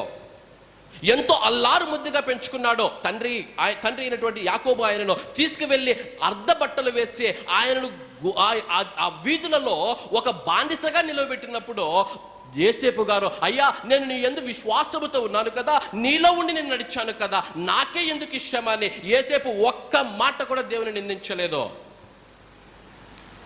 నువ్వు దేవుణ్ణి మహిమపరిచేవాడుగా ఉండాలంటే, నీ జీవితం ద్వారా దేవునికి నువ్వు మహిమ తేవాలి, ఘనత తేవాలి అంటే యేసేపులాగా దేవునిలో నడుచుట నేర్చుకోవాలి.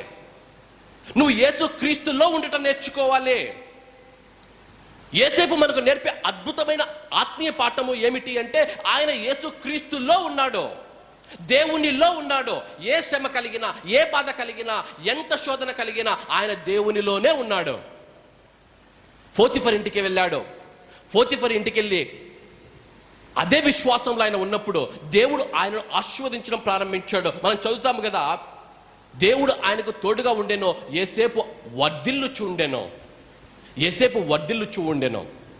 దేవుడు ఆయనకు తోడుగా ఉన్నప్పుడు ఆయన వర్ధిల్లుచు ఉంటే ఒకానొక దినమున పోతీఫర్ భార్య వచ్చే ఆయన అంటుంది కదా, అయ్యా నువ్వు నాతో పాపం వచ్చే. జాగ్రత్తగా వినాలి. 17 సంవత్సరాల వయసులో యేసేపు బానిసగా అమ్మివేయబడ్డాడు. యవ్వనస్తుడిగా పోతీఫర్ ఇంట్లో ఉన్నాడు. ఎన్నో శ్రమల గుండా వెళ్ళాడు, ఎన్నో కష్టాల గుండా వెళ్ళాడు.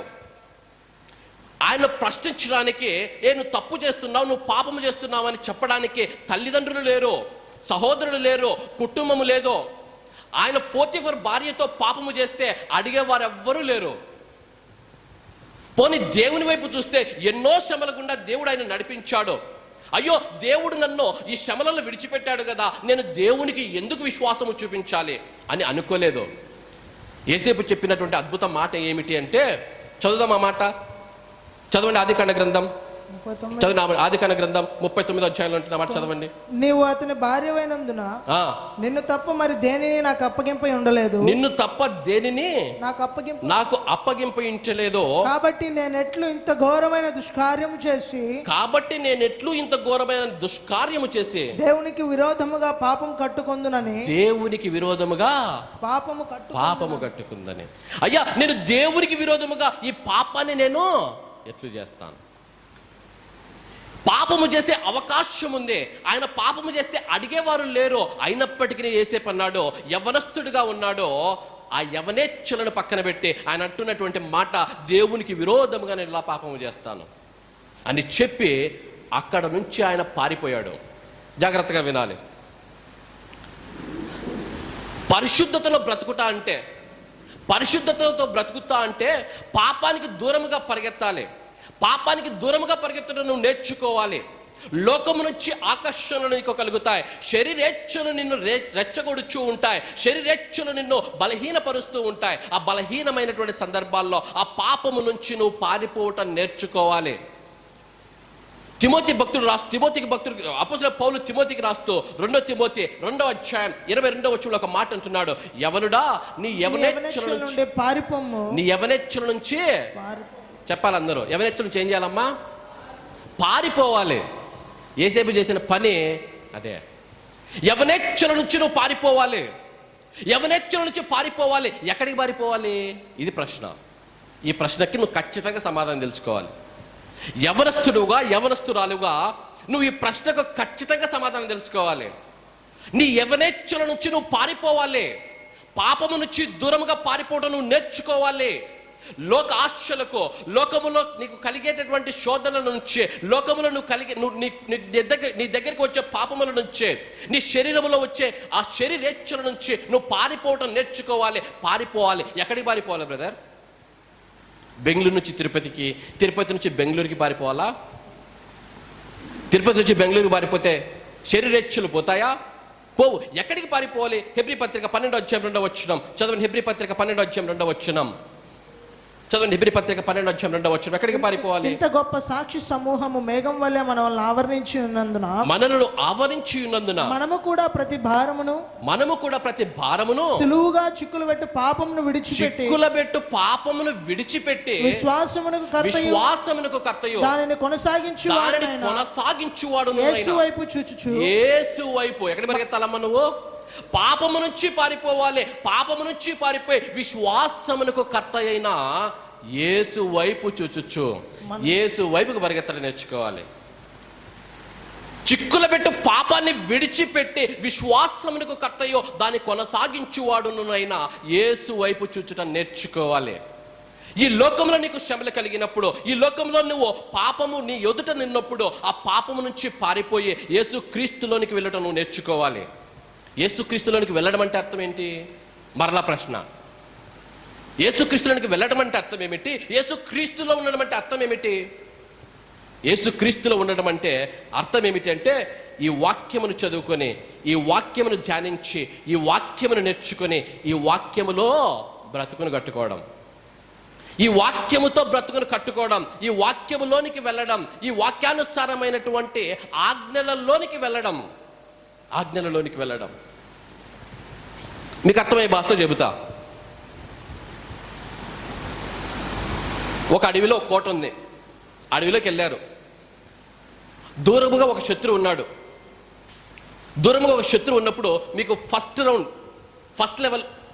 లెవెల్ ఒక అలర్ట్ వచ్చింది. దూరముగా శత్రువు సౌండ్ వినిపించింది. ఫస్ట్ లెవెల్ అలర్ట్ వచ్చింది. దూరంగా శత్రువు ఉన్నాడు. వాడు నా దగ్గరికి వస్తే నన్ను చంపేస్తాడు, వాడు నాకంటే బలవంతుడని నీకు అనిపించింది. ఏం చేస్తావు? దగ్గరలో కోట ఉంటే కోటలోనికి పరిగెడతావు. కోటలోనికి వెళ్ళి తల దాచుకోవాలి అంటే కోటకు దారి తెలియాలి. మొదట కోటకు దారి తెలియాలి. రెండోదిగా ఆ కోటలోనికి వెళ్ళి ఆ కోటలో ఎక్కడ ఏమి ఉంది, ఎక్కడ దాగుకోవాలో నీకు తెలియాలి. కీర్తనకారుడు అన్నాడు 18 కీర్తనలో, అయ్యా నా ఆశ్రయము నీవే, నా కోట నీవే, నా దుర్గము నువ్వే. నా ఆశ్రయము, నా కోట, నా దుర్గము నువ్వే. నీ వాక్యము, ఇదిగో దేవుని వాక్యమే. యవనస్తులారా, మీ ఆశ్రయము, మీ దుర్గము, మీ కోట ఇదిగో దేవుని వాక్యమే. నీకు శోధన కలిగినప్పుడు, నువ్వు పాపానికి దగ్గరగా ఉన్నప్పుడు, ఆ పాపము నుంచి పారిపోయే దేవుని వాక్యములో ఆశ్రయము పొందుట నువ్వు నేర్చుకోవాలి. అటువంటి అనుభవంలోనికి నువ్వు రావాలి. నువ్వు దేవుని వాక్యములోనికి వచ్చే నువ్వు ఆశ్రయము పొందుకోవాలి అంటే, అది కోటగా నీకు ఉండాలి అంటే మొదట ఏం తెలియాలి? వాక్యం తెలియాలి. కోటలోనికి వెళ్ళి దాక్కోవాలంటే మొదట ఏం తెలియాలి? ఆ కోట ఎక్కడుందో తెలియాలి. అవునా? కోట ఎక్కడో దారి తెలియకుండా కోటలోకి వెళ్ళేకి అవుతుందా? దుర్గం ఎక్కడుందో తెలియకుండా దుర్గంలోకి వెళ్ళేకి అవుతుందా? వాక్యములో నువ్వు ఆశ్రయం పొందాలి అంటే వాక్యము నేర్చుకొని ఉండాలి. వాక్యము నేర్చుకోవాలంటే ఏం చేయాలి? పొద్దున్నే లేస్తూనే వాట్సాప్ మెసేజెస్ చూసేసుకుంటే వాక్యం వచ్చేస్తుందా? యూట్యూబ్ చూసేస్తే వాక్యం వచ్చేస్తుందా? రీల్స్ చూస్తే, ఇన్స్టా రీల్స్ చూస్తే వాక్యం వచ్చేస్తుందా? ఏం చేయాలి? పొద్దున్నే లేస్తూనే ఏం చేయాలి? వాక్యాన్ని చదవడం అలవాటు చేసుకోవాలి. వాక్యాన్ని ధ్యానించడం యవ్వన బిడ్డలు అలవాటు చేసుకోవాలి. ఈ మధ్య ఒక లేటెస్ట్ సర్వే ఒకటి రిలీజ్ చేశారు. సర్వే ఏంటంటే, ప్రపంచంలో స్మార్ట్ ఫోన్లు వచ్చిన తర్వాత, ఇంటర్నెట్ రెవల్యూషన్ వచ్చిన తర్వాత, స్మార్ట్ ఫోన్ రెవల్యూషన్స్ వచ్చిన తర్వాత ఈ స్మార్ట్ ఫోన్ యూటిలైజేషన్ ఎలా ఉంది, ఈ స్మార్ట్ ఫోన్ని ఎలా ఉపయోగిస్తున్నారు అనేటువంటి సర్వే, ఎవ్రీ ఇయర్ చేసే సర్వే 2024లో బయటకు వచ్చింది. 2024 సంవత్సరం సర్వే బయటకు వచ్చింది. ఆ సంస్థ ఇచ్చినటువంటి రిజల్ట్ ఏంటంటే, యావరేజ్ పర్ డే, ఒక దినాన మొబైల్ యూజ్ చేసే వారి సమయాన్ని చూసినప్పుడు మినిమం 4 గంటలు ఉందంట. ఎంత ఉంది మినిమం? 4 గంటలు. మీకు ఎలా తెలుసు బ్రదర్ అంటారా? వాళ్ళు ఎలా చేశారంటారా? మీ మొబైల్ ఫోన్లో సెట్టింగ్స్కి వెళ్తే స్క్రీన్ టైం అన్న సెట్టింగ్ ఒకటి ఉంటుంది, మీరు కూడా ఓపెన్ చేసుకోవచ్చు. మీ యావరేజ్ ఎంతో తెలుసుకోవాలంటే మీ మొబైల్ ఫోన్ సెట్టింగ్ ఓపెన్ చేసి స్క్రీన్ టైం అని చూసుకుంటే మీ స్క్రీన్ టైం ఎంతో మీకు అర్థమైపోతుంది. స్క్రీన్ టైమే కాదు, ఏ అప్లికేషన్లో నువ్వు ఎక్కువ సమయాన్ని గడుపుతున్నావు, ఇన్స్టాలోనా, ఫేస్బుక్లోనా, యూట్యూబ్లోనా, ఏదైనా గేమ్లోనా, ఎక్కడ ఎక్కువ సమయాన్ని నువ్వు గడుపుతున్నావో రిజల్ట్స్ ఇస్తుంది అది. ఆ రిజల్ట్స్ అన్ని యావరేజ్ తీసి చూస్తే ప్రపంచంలో ఉన్నటువంటి మనుషులు యావరేజ్గా పర్ డే 4 గంటలు మొబైల్లో గడుపుతున్నారంట. మినిమం 4 గంటలు. బ్రదర్ వాక్యం చదివావా ఈరోజు అంటే ఏం చెప్తాం? పర్లేదు చెప్పండి. బ్రదర్ మీరు వాక్యం చదివారా అంటే ఏం చెప్తాం? లేదన్నా ఈరోజు ఎగ్జామ్ ఉందన్నానో, లేకపోతే బిజీ అనో, లేకపోతే ప్రాజెక్ట్ సబ్మిషన్ ఉందనో, లేకపోతే ఆఫీస్ వర్క్ ఎక్కువ ఉందనో, రకరకాల కారణాలు చెబుతాం. ఆశ్చర్యం గొలిపించే సర్వే రిజల్ట్ ఏంటంటే, ఎగ్జామ్ ఉన్నా, ప్రాజెక్ట్ సబ్మిషన్ ఉన్నా, ఇంటర్నల్స్ ఉన్నా, ఎక్స్టర్నల్స్ ఉన్నా స్క్రీన్ టైం తగ్గట్లేదు.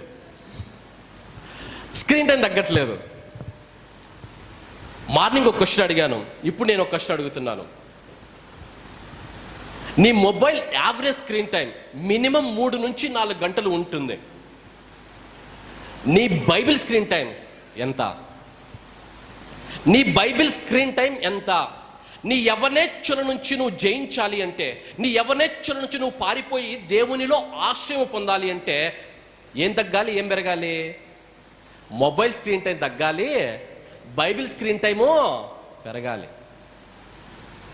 నాకు ఆన్సర్ చెప్పొద్దు నీ మొబైల్ స్క్రీన్ టైం ఎంతో, నాకు ఆన్సర్ చెప్పొద్దు నీ బైబిల్ యొక్క స్క్రీన్ టైం ఎంతో, నాకు ఆన్సర్ చెప్పొద్దు. నీకు నువ్వు ఆన్సర్ చెప్పుకో.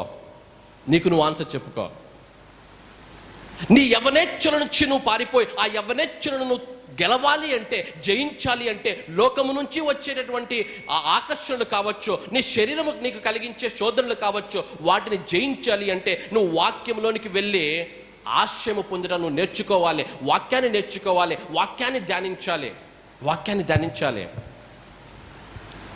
ఎందుకు బైబిల్లో చాలాసార్లు 119 కీర్తన కావచ్చు, 119 కీర్తన అంతా వాక్యం పైనే ఉంటుంది.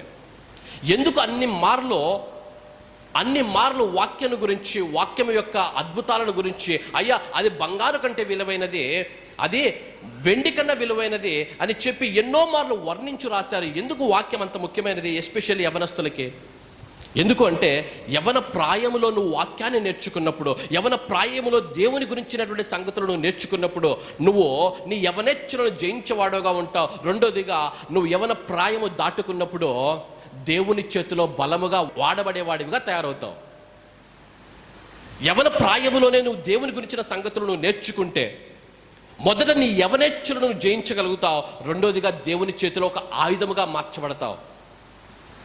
మొదటి ఆయుధం దావీదు, రెండో ఆయుధాన్ని దేవుడు వాడాడు యోసేపు. జాగ్రత్తగా వినాలి. ఫిలిస్తీన్ దేశములో దేవుని నామాన్ని ప్రసిద్ధి చెందడానికి దావీదు అనే యవనస్తుడు లేచాడు. ఐగుప్తు దేశంలో దేవుని నామాన్ని ప్రసిద్ధి చేయడానికి యోసేపు అనే యవనస్తుడు లేచాడు. ఇంకో యవనస్తులు నేను పరిచయం చేస్తున్నాను, మనకు బాగా తెలిసినటువంటి యవనస్తులే. యవనస్తులుగా వారు బానిసలుగా దేశానికి వెళ్ళిపోయారు. యవనస్తులుగా బానిసలుగా వెళ్ళిపోయిన తర్వాత ఆ దేశంలో వారు బానిసలుగా బ్రతకడం ప్రారంభించారు.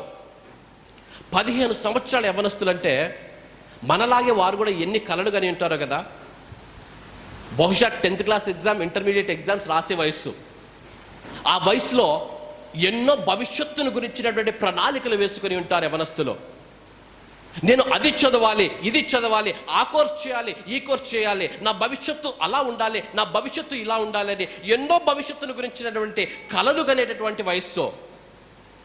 ఒకానొక దినమున బబులోను దేశము వారు వచ్చి పడ్డారు, దేశాన్ని సర్వనాశనం చేశారు, వీరిని బానిసలుగా పట్టుకుని వెళ్ళిపోయారు.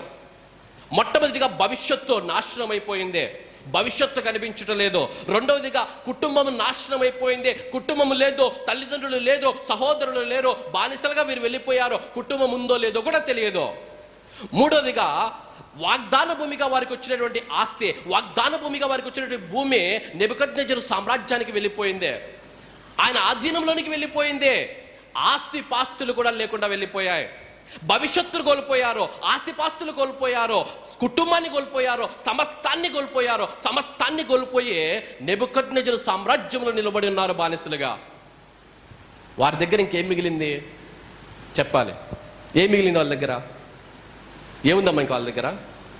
కుటుంబం పోయింది, ఆస్తిపాస్తులు పోయినాయి, భవిష్యత్తు పోయింది, ఏమీ లేదు. వారి దగ్గర ఏముంది? ఇంకా మిగిలింది ఏంటి? ఒకటి ఉంది. ఏంటది? గొంతులో ప్రాణం. మిగిలింది ఒకటే. ఏంటి? గొంతులో ప్రాణం ఒకటే ఉంది. గొంతులో ప్రాణం ఉంటే నెబుకద్నెజరు రాజు ఒక ఆజ్ఞ ఇచ్చాడు, అయ్యా నా ప్రతిమకు మీరు మొక్కాలి. యవ్వనస్తులుగా ఉన్నారు, యవ్వనస్తులు అంటున్నారు, అయ్యా నీ ప్రతిమకు మేము మొక్కం. నువ్వు చంపినా పర్వాలేదు, మీ ప్రతిమకు నేను మొక్కం.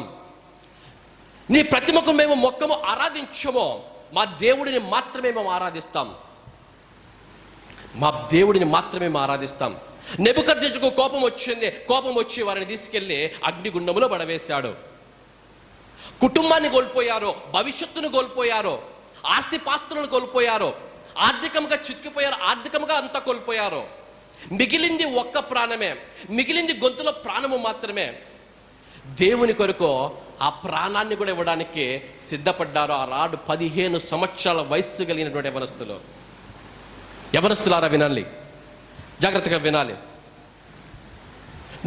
నీ వలన దేవుని నామము ప్రసిద్ధికెక్కాలి అంటే, నీ వలన దేవుని నామానికి మహిమ కలగాలి అంటే మొట్టమొదటిగా నువ్వు ఆరాధన జీవితాన్ని కలిగి ఉండాలనుకున్నాం. రెండోదిగా దేవునిలో నువ్వు ఉండటం నేర్చుకోవాలనుకున్నాం. మూడవదిగా షడ్రక్, మేషక్, అబేద్నెగోలలాగా సంపూర్ణమైన సమర్పణను కలిగి ఉండాలి.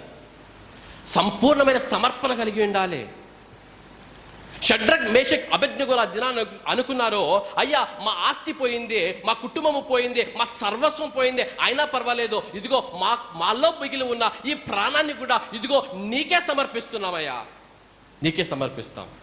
సంపూర్ణమైన సమర్పణ. సంపూర్ణమైన సమర్పణ యవ్వనస్తులు కలిగి ఉండాలి.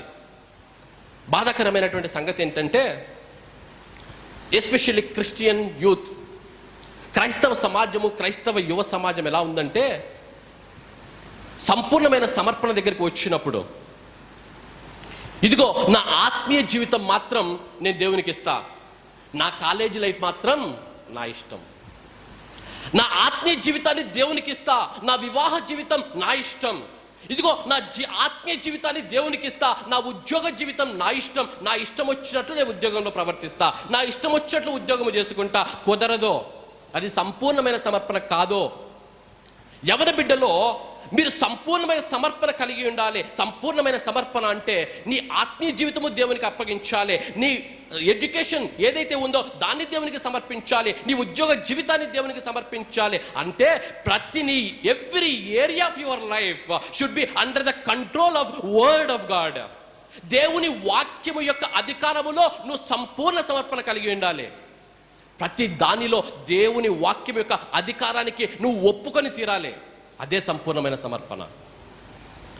షడ్రక్, మేషక్, అబేద్నెగోలో మనకు నేర్పించే అద్భుతమైన ఆత్మీయ పాఠం ఏమిటి అంటే సంపూర్ణమైన సమర్పణ. వారిని వారు సంపూర్తిగా సమర్పించుకున్నారు. వారి దగ్గర దేవునికి సమర్పించుకోవడానికి ఇంకా ఏమీ లేదో. ఎప్పుడైతే వారు సంపూర్ణంగా దేవునికి సమర్పించుకున్నారో బబులోను సామ్రాజ్యంలో ఒక పేరు వినబడింది. ఏంటయ్యా ఆ పేరు? చదువుదాం. దానియేలు గ్రంథం 3వ అధ్యాయం 26వ వచనం చదువుదాం. దానియేలు గ్రంథం 3వ అధ్యాయం 26వ వచనం. అంతట నెబుకద్నెజరు వేడిమి కలిగి మండుచున్న ఆ గుండము వాకిలి దగ్గరకు వచ్చి షడ్రకు, మేషక్, అబేద్నెగో యవ్వనులారా, షడ్రక్, మేషక్, అబేద్నెగో అను వారలారా, మహోన్నతుడగు దేవుని సేవకులారా, మహోన్నతుడగు దేవుని సేవకులారా, బయటికి వచ్చి బబులోను సామ్రాజ్యంలో మైకులు పెట్టలేదు, బబులోను సామ్రాజ్యంలో రాజకోటలో సువార్త ప్రకటించలేదు, బబులోను సామ్రాజ్యంలో రాజకోటలో సువార్త స్వస్థత మహాసభలు జరగలేదు. ఏ పాస్టర్ వెళ్ళి దేవుని వాక్యము ప్రకటించలేదు, ఏ పాస్టర్ వెళ్ళి అద్భుత కార్యాలు చేయలేదు, ఏ పాస్టర్ వెళ్ళి ఆశ్చర్య కార్యాలు చేయలేదు. ఎవరు చెప్పారయ్యా బబులోను సామ్రాజ్యాధిపతికి ఆయన మహోన్నతుడైనటువంటి దేవుడని? షడ్రక్, మేషక్, అబేద్నెగో అని యవ్వనస్తుల సంపూర్ణ సమర్పణ చెప్పింది. షడ్రక్, మేషక్, అబేద్నెగోల సంపూర్ణమైన సమర్పణ బబులోను సామ్రాజ్యంలో దేవుని నామాన్ని మారుమోగించింది. జాగ్రత్తగా వినాలి యవ్వనస్తులు. 3 గురించి నేను చెప్పాను, 3 సామ్రాజ్యాల గురించి నేను చెప్పాను. మొదటి సామ్రాజ్యం ఫిలిస్తీన్ల సామ్రాజ్యం దేవుని దూషిస్తూ ఉంటే ఒక్క యవ్వనస్తుడు లేచి నిలబడ్డాడు. రెండవ సామ్రాజ్యం ఐగుప్తు సామ్రాజ్యం దేవుని నామాన్ని ఎరుగని చోట యోసేపు అనే యవ్వనస్తుడు లేచి దేవుని నామాన్ని ప్రపంచానికి చాటి చెప్పాడు. మూడవ సామ్రాజ్యం బబులోను సామ్రాజ్యం. ఇదిగో నీ దేవుని ఆరాధించకూడదు, ఇదిగో పలానా దానినే నువ్వు ఆరాధించాలి అంటే 3 యవ్వనస్తులు లేచే, లేదు నా దేవుడిని మాత్రమే నేను ఆరాధిస్తానని దేవుని నామాన్ని ప్రసిద్ధికి ఎక్కించేదే. నా ప్రియ సహోదరుల సహోదరి, ఈరోజు దేశంలో జరుగుతున్న పరిస్థితి ఇది కాదంటారా? దేవుని నామము ఆనాడు ఫిలిస్తీన్లు ఏ విధముగా ద్వేషించబడిందో, ఆనాడు ఫిలిస్తీన్లు ఏ విధముగా దేవుని నామాన్ని అపహసించారో, దూషించారో, ఈనాడు దేశంలో జరుగుతున్నది అది కాదా? ఐగుప్తు దేశంలో దేవుని నామాన్ని ప్రకటించడానికి ఎవరు లేకపోతే యోసేపుని దేవుడు లేపాడో, యోసేపుని యవ్వనస్తులు ముందుకు వచ్చాడో. ఈనాడు లోకములో, దేశములో దేవుని నామము ఎరుగని ప్రజలు ఎంతో మంది ఉన్నారు. దేవుని నామాన్ని వారికి చెప్పడానికి యవ్వన బిడ్డలు లేపబడాలి. ఆనాటి యేసేపులాగా దేవుని నామాన్ని ప్రకటించేవారు ఈనాటి క్రైస్తవ సంఘానికి, సమాజానికి కావాలి. దేవుని నామము ఎక్కడైతే దూషింపబడుతూ ఉందో, దేవుని నామము ఎక్కడైతే అపహసింపబడుతుందో, దావీదులాగా లేచి నిలవబడి జీవము గల దేవుని నామాన్ని ప్రకటించడానికి దావీదు లాంటి యవ్వనస్తులు నేటి సంఘానికి, నేటి క్రైస్తవ సమాజానికి కావాలి. బబులోను సామ్రాజ్యములాగా ఇదిగో యేసు క్రీస్తును ఆరాధించకూడదన్నటువంటి రూల్స్ ప్రపంచంలో నలుమూలలా పెరిగిపోతూ ఉన్నాయి. షడ్రక్ మేషక్ అబేద్నెగోలలాగా యవ్వనస్తులలాగా సంపూర్ణమైన సమర్పణ కలిగి, ఇదిగో నా జీవము గల దేవుణ్ణే, మహోన్నతునికి దేవునినే నేను ఆరాధిస్తానని ధైర్యముతో చెప్పగలిగినటువంటి విశ్వాసులు, యువకులు నేటి సమాజానికి, సంఘానికి కావాలి. ఈ మాటలు వింటున్నటువంటి నా ప్రియ సహోదరుడా, సహోదరి, దేవుని నామము నీ ద్వారా మహిమపరచబడాలి అంటే, దేవుని నామము నీ ద్వారా లోకానికి ప్రకటించబడాలి అంటే, దావీదులాగా మొదటిగా దావీదుని యవ్వనస్తుడిలాగా ఆరాధన జీవితాన్ని నువ్వు కలిగి ఉండాలి. రెండోదిగా యేసేపు అనే యవ్వనస్తుడిలాగా దేవునిలో నువ్వు నడుచుట నేర్చుకోవాలి. మూడోదిలా సంపూర్ణమైనటువంటి సమర్పణ జీవితాన్ని నువ్వు కలిగి ఉండాలి. ఆలోచన చేద్దాం. దేశ పరిస్థితులు ఎంతగానో మారిపోతూ ఉన్నాయి, దినదినము మారిపోతూ ఉంటున్నాయి.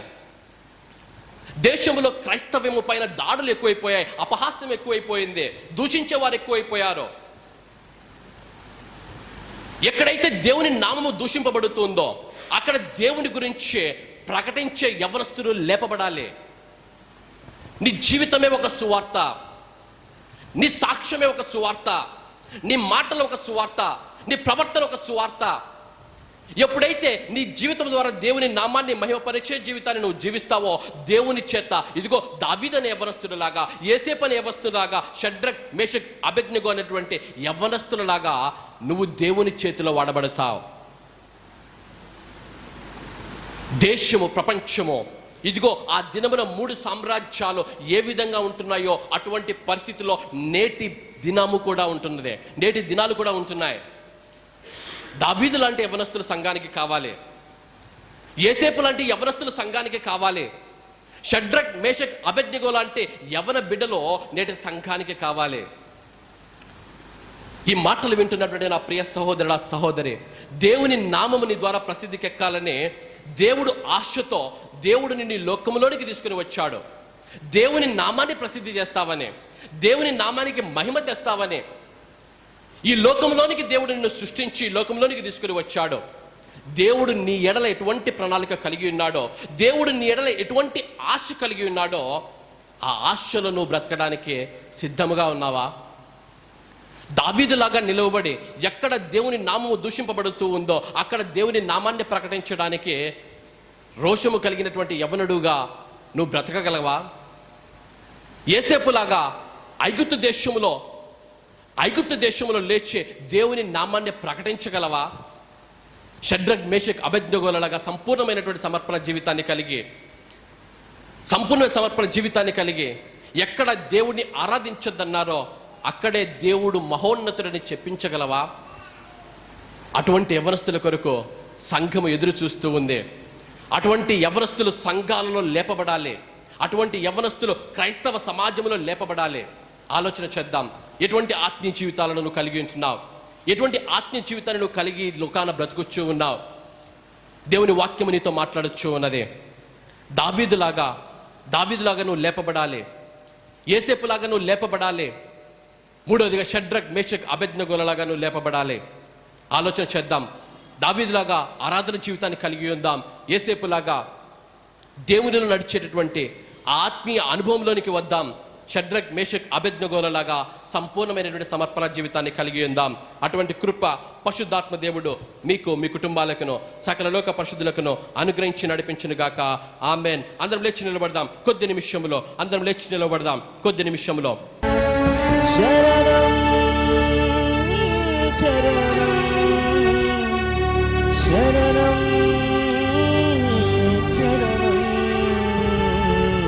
ఇదిగో దేవా ఆపాదమస్తకం. చివరిగా ఇదిగో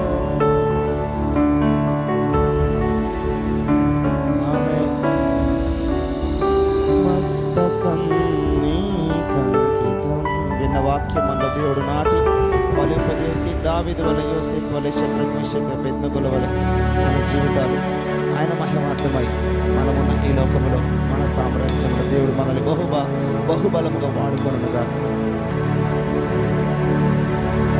దేవుని కృప వలన కళ్ళు మూసుకొని ప్రార్థనలో ఏకీపిద్దాం. దేవుని కృప వలన ఈ రోజు గురించి అనేక రోజుల నుంచి దినాల నుంచి ప్రార్థన చేసిన రీతిగా దేవుని నామం మహింపరచబడింది. హల్లెలూయా. దూర ప్రాంతం నుంచి అలాగనే లోకల్ పాస్టర్స్ అలాగనే అనేక మంది ఈరోజు యవనస్తులందరూ కూడా కలిసి మనము దేవుని సన్నిధిలో ఒక దినము, నిజంగా 1000 దినములు మనం ఒక దినం కూడా లేం, కానీ కొన్ని గంటలు మనం ఉండగలిగాం. ఇది నిజముగా దేవుని కృపయే. అందరము దేవుడు చేసిన మేలును బట్టి 2 చేతులను పైకెత్తి దేవుని స్తుతిద్దాం. యేసయ్యా నీకు స్తోత్రం, స్తోత్రం, స్తోత్రం, స్తోత్రం. మహిమ కలిగిన రాజా నీకు స్తోత్రం, స్తోత్రం, స్తోత్రం. కృప కలిగిన దేవా, దయగలిగిన తండ్రి, కరుణా సంపన్నుడా, శాంతమూర్తి, అత్యంత కృపగల దేవా నీకు స్తోత్రం, స్తోత్రం, స్తోత్రములు నాయన. తండ్రి నీ కృపలో, నీ దయలో తండ్రి, నీ కృపాతిశయము చొప్పున నాయన ఈ దినమున మమ్మల్ని జ్ఞాపకము చేసుకున్నందుకు నీకు స్తోత్రములు ప్రభువా. నాయన ఎన్నో దినముల నుంచి ప్రార్థించి వేచి చూచిన రీతిలో ప్రభువా ఈ దినమున నాయన మీ యొక్క నామమును మహిమపరచుకున్నందుకు మీకు స్తోత్రములు నాయన. దీనులు అల్పులను ప్రభువా, అయ్యా పెంట కుప్పల మీద నుంచి లేవనెత్తువాడవు నీవే నాయన. నీకు స్తోత్రం. మశాలం ఒలిపెట్టి వర్షిస్తుంది ప్రభువా. అయినా నీకు స్తోత్రం. అనేక సంవత్సరాల నుంచి ప్రభా నడిపిస్తున్న విధానం బట్టి నీకు స్తోత్రం. అయినా నీకు ఎన్నెలకు ఇచ్చిన ఆలోచన బట్టి స్తోత్రం ప్రభా. అనేక ప్రాంతాలు తిరుగుతూ, అనేక ఆయన పల్లెటూరు పట్టణాలు తిరుగుతూ ప్రభువా, దానిలో భాగంగా ఈరోజు యవనస్తులు కూడుకుని ప్రభువా నీ దాసుని ప్రేరేపించి ఇలాగున ఆయన నీ సన్నిధిలో ప్రభువా ఎంతో ఖర్చుతో కూడుకున్నదైనను ప్రభువా నీకు స్తోత్రములు నాయన. నీవే నాయన ప్రభువా సమస్తము సమకూర్చావు, నీకు స్తోత్రం ప్రభా. నీకే మహిమ కలుగును గాక. నీ దాసుని ప్రభ కుటుంబాన్ని ప్రభ తల్లిని తండ్రిని ప్రభ ఆశీర్వదించండి, దీవించండి. అనేక ప్రభు ఇటువంటి ప్రోగ్రామ్స్ అనేక మంది అనేక ప్రార్థనలు ప్రభ 10 చోట్ల పెట్టి అంత్య దినాల్లో ఉంటున్నాం ప్రభ. మమ్మల్ని మేము ఉజ్జీవింపజేసుకునే అవకాశమును ప్రభ దాసు ద్వారా కలుగజేసినందుకు స్తోత్రములు నాయన. ప్రాముఖ్యంగా ప్రభా దూర ప్రాంతం బెంగళూరు పట్టణాల నుంచి ప్రభువా అయ్యా రాజు అన్నగారిని ఎలాగనే డాన్లు అన్నగారిని ప్రభలాగనే ప్రభువా ఆయన నీకు స్తోత్రములు నాయన. బంగారుపాల నుంచి ప్రభా మార్కన్న గారిని ఆయన మీరు నడిపించినందుకు స్తోత్రములు నాయన. దేవా ఈ యొక్క యూత్ మీటింగ్ లో వారిని కూడా పారిభాగస్తులు చేసినందుకు స్తోత్రములు నాయన. వారు చెప్పిన ప్రతి మాట సాక్ష్యం ప్రభ నీ వాక్యమును ప్రభ మా హృదయం దాచుకుని కృప దయచేయండి. సాగరం ప్రభ అయ్యా ఎంతగానో ప్రభ బిజీ షెడ్యూల్లో ఉన్నాను నాయనా తండ్రి, నీకు స్తోత్రం. తీసుకొచ్చావు, నీకు వందనాలు ప్రభు. ఆయన మాట్లాడిన మాటలన్నిటినీ కూడా ప్రభు మా హృదయంలో దాచుకునే కృప దయచేయండి. అయినా వీరి యొక్క పరిచర్యలను యేసుక్రీస్తు అధికారం కలిగిన నామమున, యేసుక్రీస్తు ప్రశస్తమైన నామమున ప్రభువా అప్పేజు ప్రార్థించిన రీతిగా సరిహద్దులను విస్తరింప చేయుదువుగాక. స్తోత్రములు ప్రభు. వారి మినిస్ట్రీస్ ఇంకను అనేక మందికి సాక్షాత్ యూదయ సమరయ దేశములు ఎందంతట నాకు సాక్షులయ్యుందురు అన్నట్లు తండ్రి విస్తరింపజేయండి. నీకే స్తోత్రం. జ్ఞానులంకులు గారి సాక్ష్యం ఇంకను ప్రభు విస్తరింపజేయండి. నీకే వందనాలు తండ్రి. చేరువచ్చిన ప్రతి బిడ్డను ఆశీర్వదించండి చేతులెత్తి తండ్రి. నీకే స్తోత్రములు, నీకే వందనాలు. నన్ను యవనస్తులను ప్రాముఖ్యంగా ఆశీర్వదించండి ప్రభు. మరి చదువుకుంటున్నాను, ఉద్యోగం చేస్తున్నాను, ఎక్కడున్నాను ఆయా సామ్రాజ్యంలోని ప్రియులు ఏ లాగున మహిమార్థంగా ఉన్నారో మేమును ప్రభు మా ప్రాంతాలలో మహిమార్థముగా ఉండుముగాక. నామమును మహిమపరచునుగాక. ఏది మమ్మల్ని జయించడానికి వీలేదు కానీ మీ నామములో ప్రభువా దావీదు గొలియాతును చిన్న రాయి ద్వారా ఎదిరించిన మేమును మాకొస్తున్న శోధనలో ప్రభువా క్రీస్తు వైపు చూచుచు మా పందములో ప్రభువా ఓపికతో పరిగెత్తి జయోత్సవముతో ఒకానొక దినమున నీ ముఖ దర్శనము చేసుకొందుముగాక. స్తోత్రం. నాకు కృప దయచేయండి. ఇన్సూరెన్స్ ప్లే చేసిన బిడ్డలను రేపు ఉదయస్థానం నుంచి ప్రభా వారి ఎంతగానో మంచి సంగీతం ప్లే చేసి వారిని కూడా దీవించండి. వారి యొక్క తలాంతులు మల్టిప్లై చేయండి. స్థుతి మహిమ ఘనత ప్రభావాలు మీకే చెల్లించుకుంటూ ప్రభా మీరు ఆకలాలస్యమైతే తిరిగి రాగున కలుసుకొని పరిశుద్ధ సమూహములో మేము అందరం కలిసి ఆయన జతపడి అందరమును నాయన మీ నామాన్ని మహిమపరచు కృప దయచేయమని సేవకుల యొక్క తిరుగు ప్రయాణముల్లో కూడా ప్రభా మీ తోడుని నడిపించమని మాకు ఇంత మంచి స్థలం ఇచ్చిన బెస్ట్ చర్చ్ కాంపౌండ్ ప్రభా సేవకులను పిసిసి మెంబర్స్ ని ప్రభా మాకు ప్రత్యక్షంగా పరోక్షంగా సహాయం చేసిన ప్రతి బిడ్డను నీవే నీ కరుణ హస్తము చాపి ప్రభువానికి స్తోత్రములు ఆశీర్వదించుగాక. నీకు క్యాటరింగ్ దేవా ఇచ్చిన వారిని కూడా ఆశీర్వదించండి. ప్రతి ఒక్కరిని నీవే జ్ఞాపకం చేసుకుని దీవించి మహిమ పొందమని వేడుకుంటూ అడగ మరిచిన ఈవులను మాకు అనుగ్రహించమని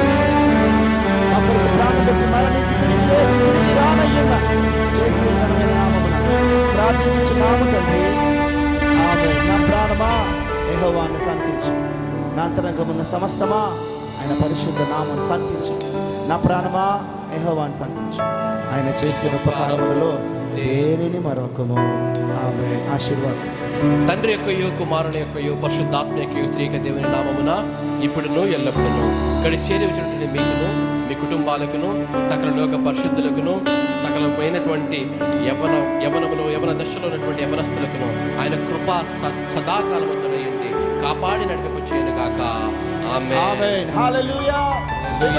హల్లెలూయా.